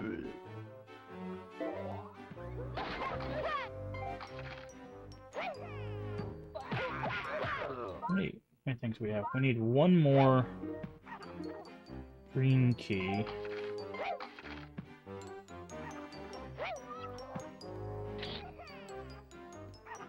Boy howdy, I sure hope the dream key's around here somewhere, because that is the wink.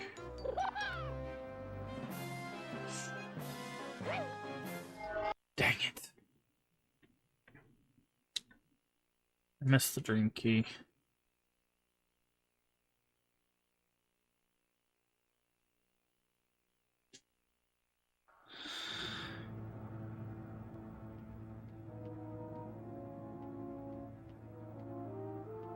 Drink it's making you sleepy? Interesting.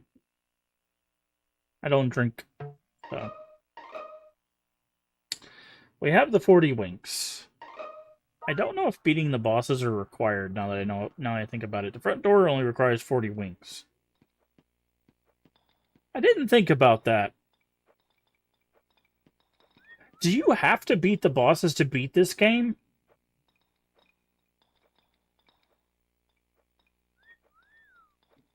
Okay.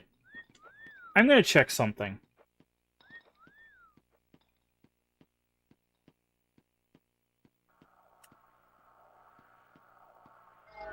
So the front door is locked by needing 40 winks. We technically have to have the winks to leave a level. But in order to fight the boss of each level...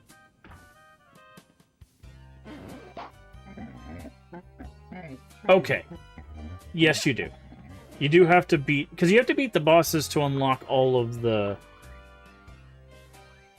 You have to beat all of the bosses to get to each level. But I didn't know if you needed to beat the last boss. So you need to get the winks and the bosses. So that does mean all dream keys are required.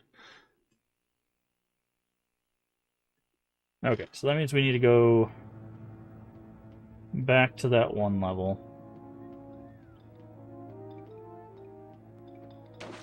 Not this way.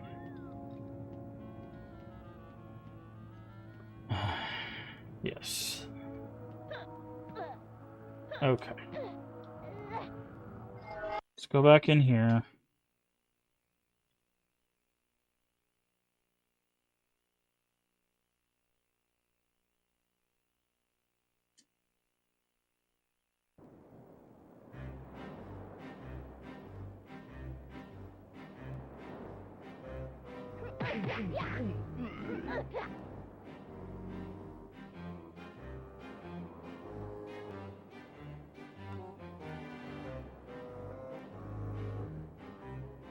Okay.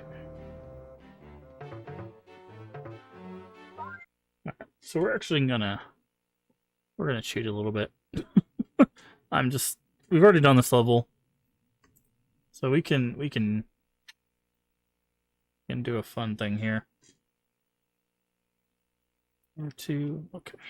Hold on. R2, no. Down, R2, L1, up, R2.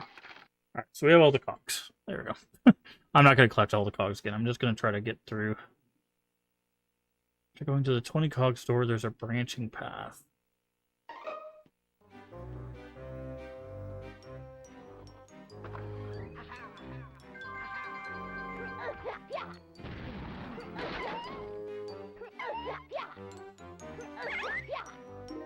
Leave me alone, dog.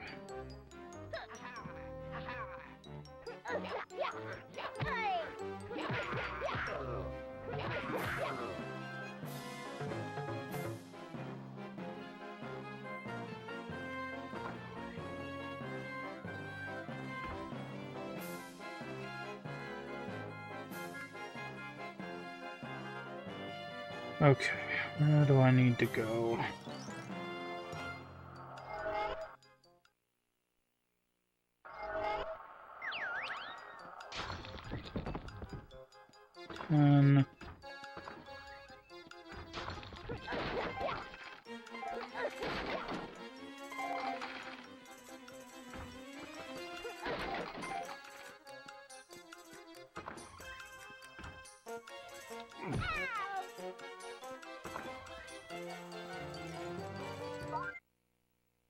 Okay.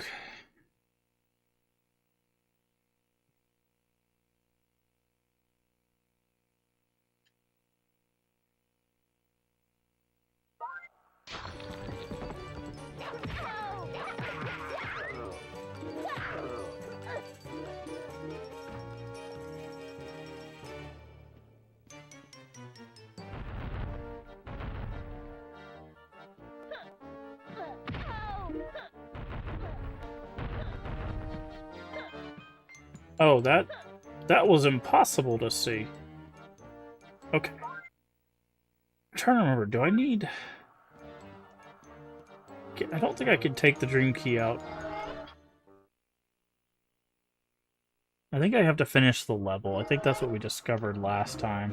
That's fine. We have all the cogs, so as long as I don't... I was gonna say, as long as I don't die, then immediately get blown up.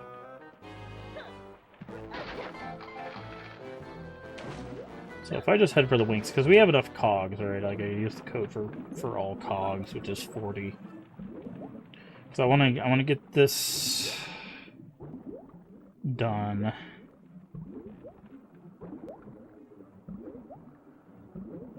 Yeah, that one was impossible to see. I don't know how you were supposed to figure that one out. They didn't even have a shadow on the ground.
That's one wink.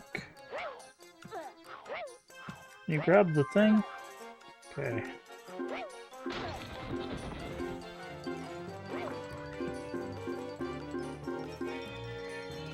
Alright. So now we gotta get across these. I'm about to say, am I gonna be able to do that without the ninja?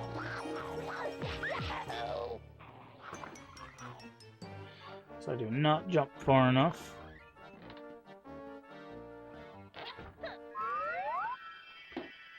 Okay. So once we get the other wing and get out of this level, we'll be able to go fight the boss. And I don't know if leaving is just the end, or if there's going to be a final boss. We will see.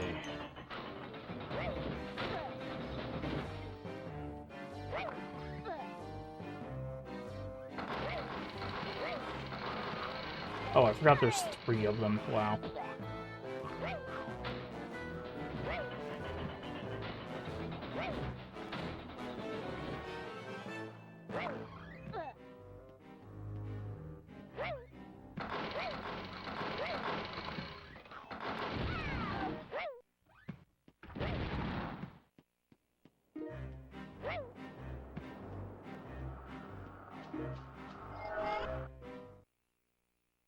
Okay.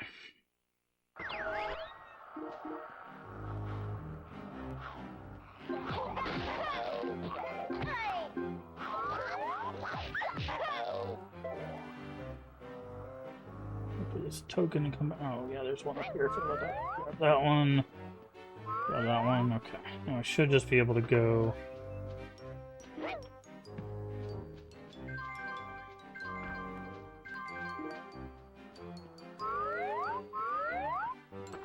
Over here. And then there's a thing that we need here. There we go. We got this. Alright. So that's going to be that. We got the last key. We'll open the boss. We'll fight the boss. Hopefully it's not too annoying. And then we'll see if there's a final boss. If there's not, we're done with the game. If there is, then we'll fight the final boss too.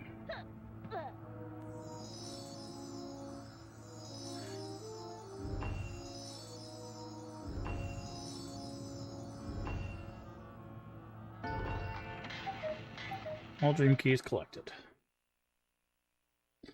Man. You know what's interesting?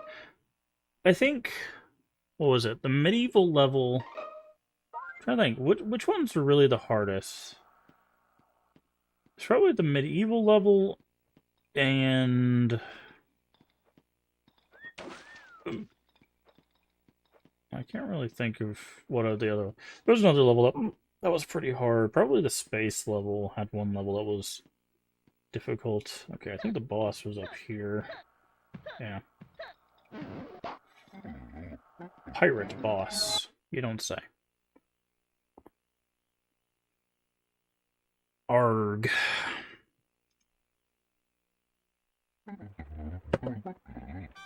Captain Threadbare and his horde of pirates are on board.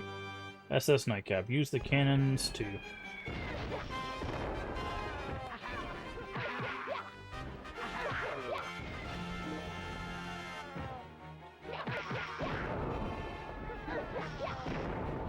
Okay, I see.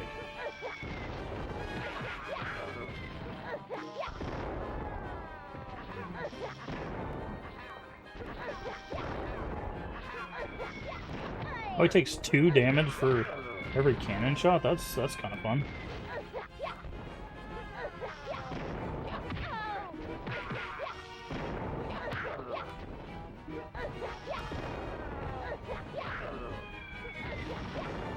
Okay, he goes 1.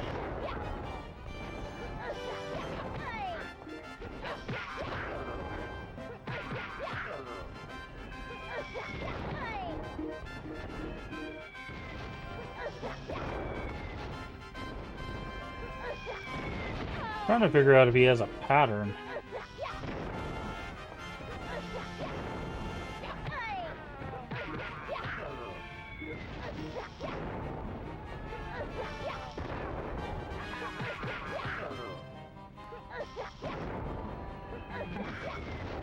Splendid, you have beaten Captain Threadbare. Cool, I just stayed on Cannon 3 and kept hitting it. I was just like, that one. That one. Like the...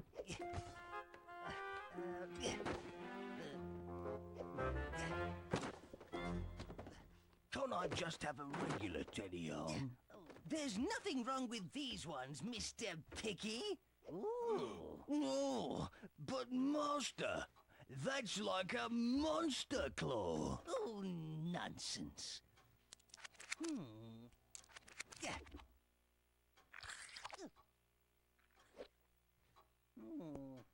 You?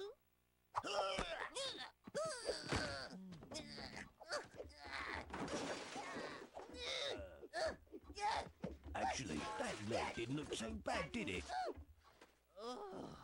Sort of distinguished. Oh, is this why there's no final boss? Because that arm just took him out? I don't know. Let's find out. Let's find out.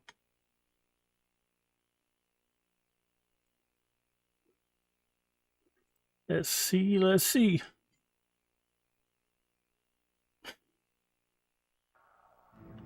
Alright, save. All the bosses are defeated. All you have to do is walk into the front door and see if there's one last boss. Or if we just get a cutscene that's like, you did it! Because the whole goal was to save the 40 Winks. That was it. That's the name of the game. That was our goal. I need to recase this. It's got some cracks in it. I need to get a better case. Alright, here we go. 40 Winks.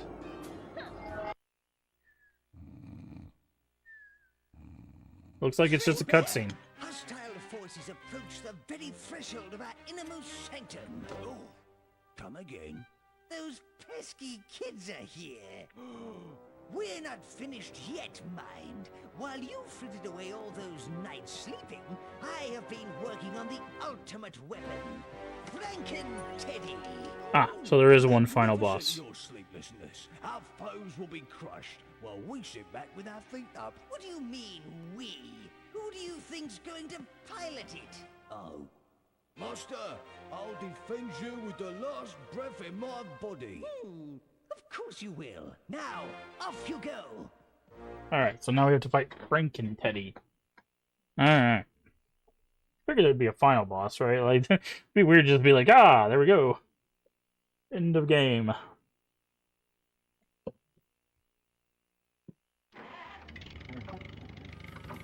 Red Bear at the controls of a giant mechanized bear. Finally, I will defeat you, pesky kid. You will grovel at my feet. Prepare to meet your match.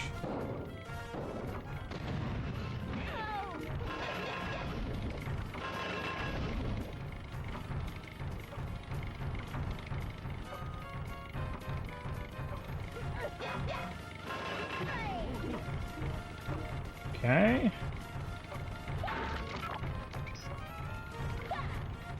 The bigger they are, the harder they fall.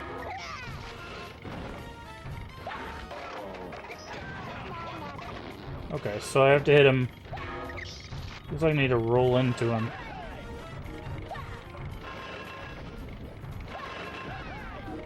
Okay, I'm gonna try something.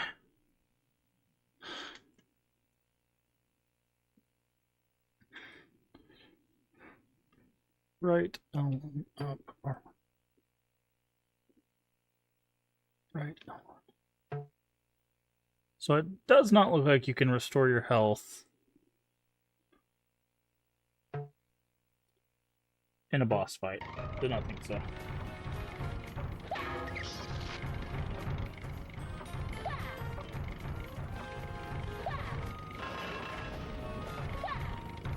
How this roll was.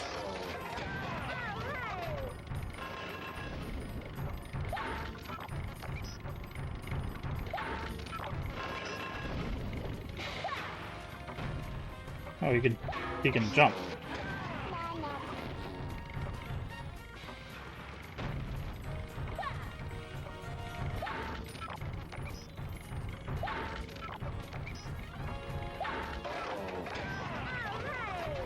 Okay. 4 HP in a dream. Okay, there we go. I was like, I don't think we're gonna be able to do that.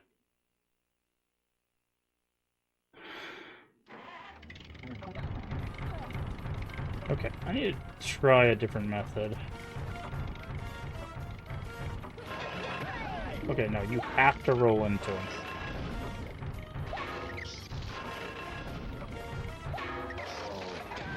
Okay, but at least we know the strategy now.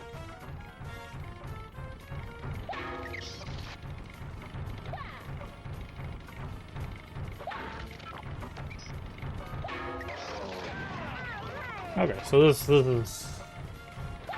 I'm guessing maybe every 5 HP he changes strategy? Or maybe this is just a war of attrition.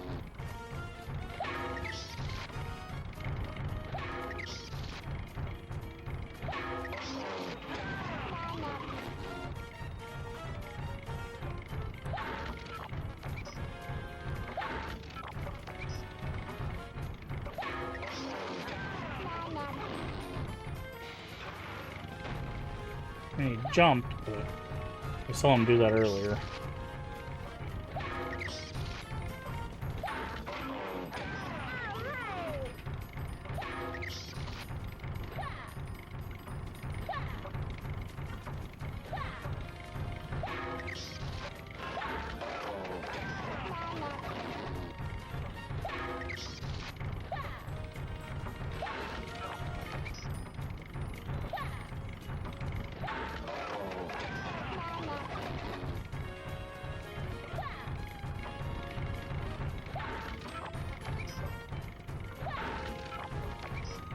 This is a very silly fight, but I'll take it. You know, I'd rather have a silly, easy fight for a final boss than a rock-hard, very unfair one. Especially given that we just fought a boss. Okay, I need to get him away from these stairs. It's hard to hit him on those stairs. You know, like, this is actually what I talk about, like, sometimes with, like, game design. Like, the fact that, like, they thought, like, you had a boss right before this, right? And given that there's no way to get lives without farming them, having a boss like this, where it's just, like, roll into him 3 times and then hit him, like, is actually really smart. Because, like, having a really hard boss here at the end could have been really catastrophic for someone's ability to, like, finish the game. He has, like, 2 moves. Swing and jump. And half the time he doesn't even do them because he's slow, right? Like, he lumbers around and he misses a lot. And if he does hit, you can still pick up a good bit of your health. Now, he does a lot of damage, don't get me wrong. Okay, he has 3 moves. He has a quick punch, a slam punch, and then, yeah. And then a jump.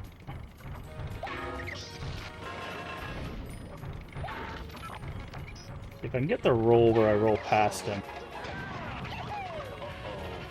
I'm gonna get away from him as he explodes. There we go. And watch the frame rate drop in peace.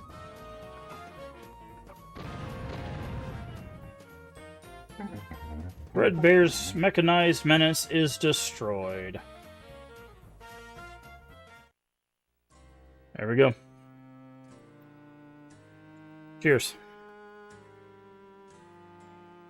Well, like I said, I think that's smart design. Having 2 bosses.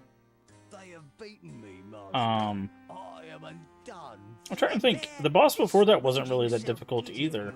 Like, the cannon boss is not really that hard either in comparison. Sir, can I just say what a pleasure it's been So- serving you all these... Look, I really must be going. Wait, master, please! Condemning the world to eternal nightmares was a noble goal, but fate has conspired against you. Perhaps the time has come to surrender. Never! Sir, I'm thinking only of you. Turn this up a little bit. It's quiet for some reason.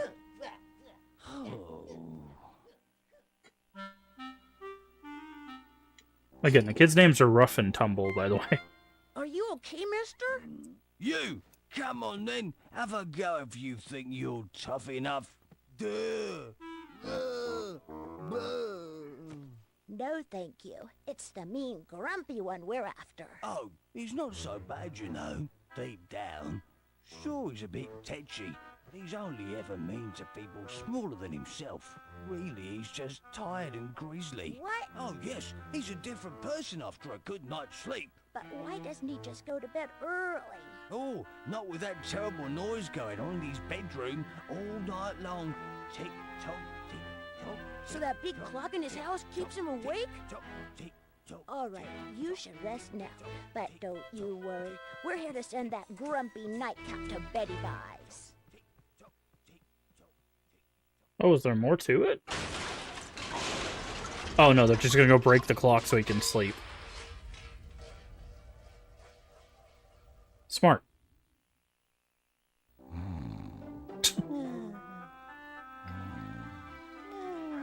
You know, that's actually funny. So the message there is not like punishing the guy for being bad. It's helping him instead. Like, which, you know, that has its own like weird, like, we should probably talk about that. But like, but it's literally like, oh, the guy can't sleep, so we had this. Where did that come from, filthy vermin?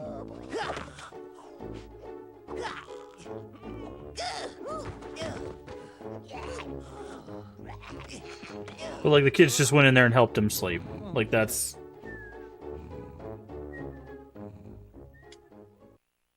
But there you go.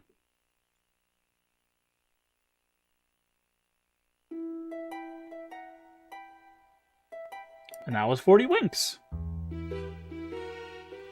Yeah. Yeah, they put two bosses back to back, but that last boss is, as you saw, like pretty simple. Like it has 3 attacks, very easy to dodge. The cannon boss is not super difficult either. I just spammed one location until the boss died. Like, yeah. Or was defeated, really. Okay, I'm gonna turn this down because I turned it way up. Actually, I guess I can just mute it. But yeah, that is the conclusion of that. You know what's funny? We farmed all of those lives. We used one of the lives, but at that point we already had 13. So I actually did not use any of the lives we farmed, and I knew that was going to happen too. I knew we were going to end up spending all that time farming lives and not end up using any of them. It always happens that way. I don't know why it always ends up happening that way. But anyways, better safe than sorry. That is that. So, but you know, like I said, overall, I don't think this is a bad game. I think it's got some control issues. I've never been a fan of insta-death pits. Like, I like how Medieval handles it. If you've not seen Medieval, that game, what that game does is whenever you fall in a pit, it pulls Sir Daniel Fortescue out, takes a chunk of your health, which it's a pretty significant chunk, don't get me wrong, but it takes a chunk of your health and you get to continue on. That game's platforming is very egregious. Like it's tough. And it is required in a couple of levels. We have done a playthrough of the first game. The second game we did not finish because it's just that game is even harder than the first. I wish this game did that. I think that would make this game even more accessible. Thankfully, there's not a lot of death pits, but it definitely feels like they use them much more often towards the end, which I always see as like it's kind of like a false difficulty. This game does not lend itself well to precision platforming. The movement is very slippery. Just basic movement. Okay, there's nothing after this. So let's go ahead and move over here. Again, that was 40 Winks on the PS1. Again, I think this is available on Steam and GOG. I can't speak to those ports. Maybe the codes work in that version. Who knows? Yeah, the basic movement is very slippery and you lose momentum immediately. So it's kind of weird to control. It has death pits, which I'm not a fan of. There are doors that are locked for boys only, which I guess there's probably doors for girls only, I would assume. Maybe there's not, I don't know. Um, the transformations are cool. I like that. They don't feel like they changed too much, honestly. Um, I wish it made clear that the dream keys were required from the start, so you didn't have to like once you figured out through the first areas, then you know. But like it's at first I thought it was like, oh, we just need to finish, grab the winks, finish the levels. But no, you need the dream keys. They're required because you have to kill the bosses to, or defeat the boss, because it's just the Dreadbear in different forms over and over again. But you need to defeat the boss to get to the next area, rinse and repeat. Um, but I think the bosses are all right. I think there's one boss. Which boss was it that was like really annoying? Um, I don't remember. There's one boss that was kind of annoying, but the bosses overall were all right. I think the last boss being pretty easy was a good design decision.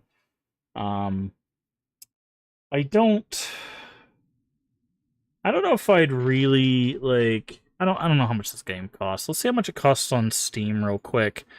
I don't know how much it costs physical.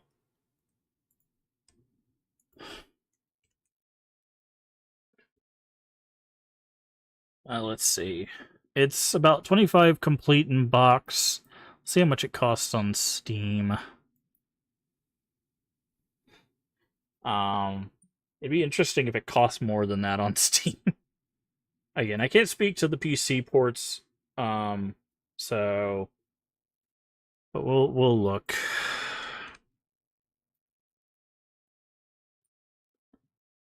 40 wings. Okay, it looks like it's like $14. $14 on Steam. It's got mixed reviews. Oh, someone says the saving does not work, and half of the time use the emulator saves, it breaks. Okay. People are saying it's badly emulated on the Steam version.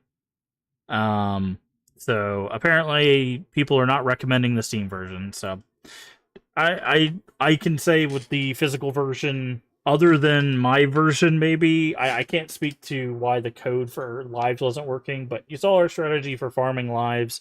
If you want to use that to go for $25, we got 4 streams out of it, so that's 16 hours roughly. That's not a bad price. 25 for 16 hours of content. And we didn't do all the races. There's actually a race in every one of the areas that you can do. As far as I know, they don't do anything. They're just races. So you can do races as well. There's a little bit of content there if you wanted to add those in there. I don't know. I feel like if you want to kind of a different platformer, want to try a different platformer, it's okay. I don't think it's really something I would recommend. I don't think it offers anything new or exciting. It's a little slippery. There's not really anything new. I think that, like I said, I think the transformations are cool, but they don't really add anything. All of the attacks they're basically the same. The jumping, um, get, with the exception of the caveman, is just jumps higher. Like there's not a whole lot. There's not a whole lot. So I'll kind of leave it up to viewer discretion on whether it's something you'd be interested in. At $25 complete for 16 hours, I think that price point's fine, but I don't know if I'd recommend it because it just kind of controls meh. Um, but we've definitely had worse games for higher prices, so. But that is going to do it for our playthrough of 40 Winks. If you're watching over there on YouTube, thank you so much for watching. Don't forget to like, comment, and subscribe, and we will see you in the next playthrough of something. Who knows? Bye-bye. Alright, Twitch, hang out with us. We'll be here for a little bit. Um...